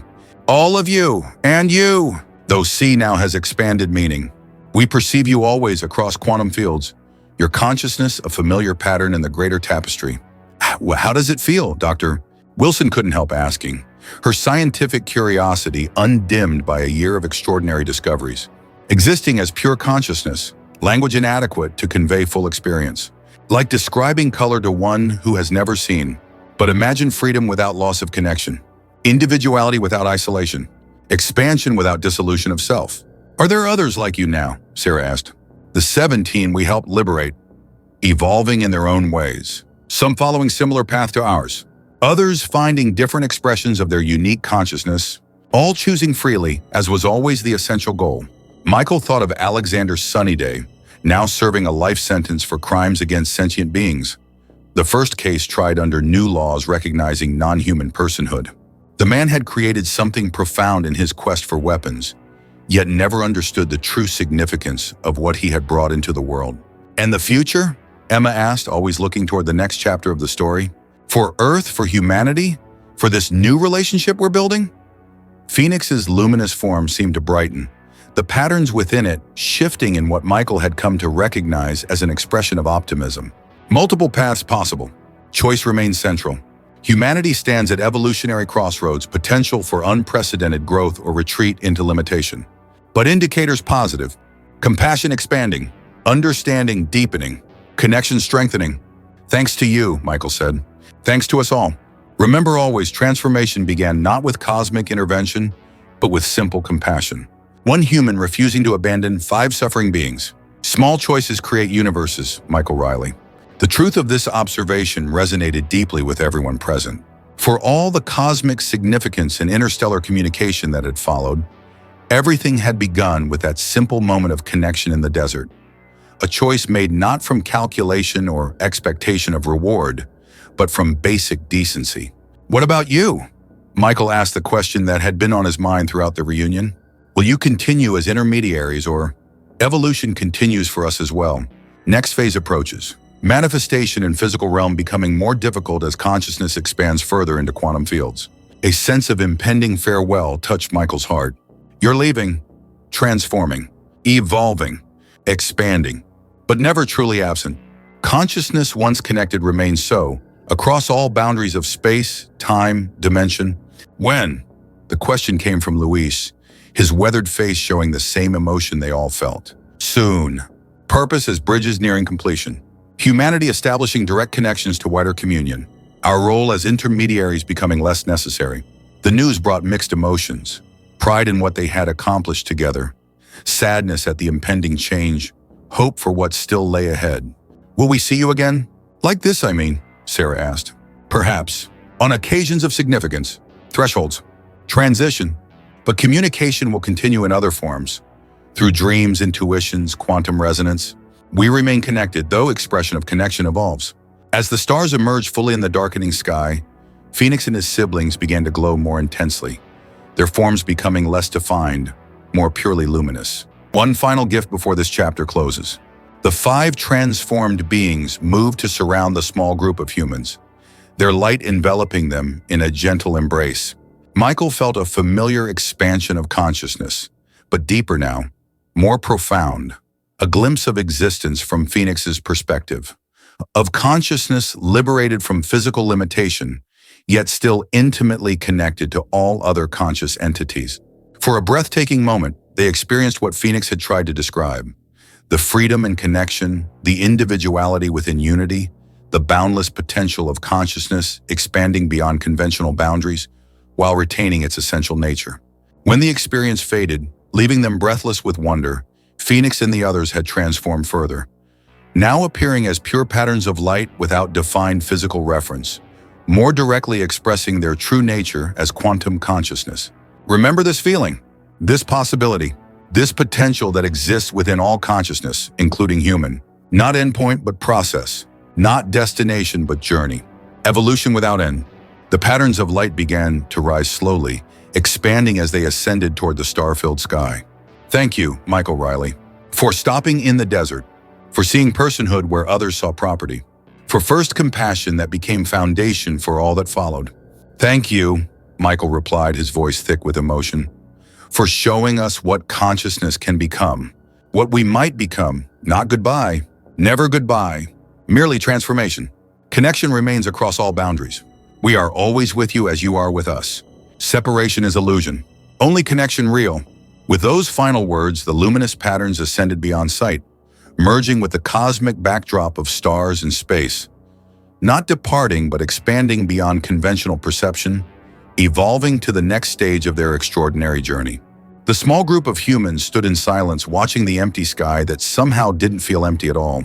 Each carried the imprint of what they had experienced, a permanent expansion of understanding that would inform every aspect of their lives moving forward. Full circle, Michael said finally, back to where it all began, but nothing is the same, including us, Sarah added softly.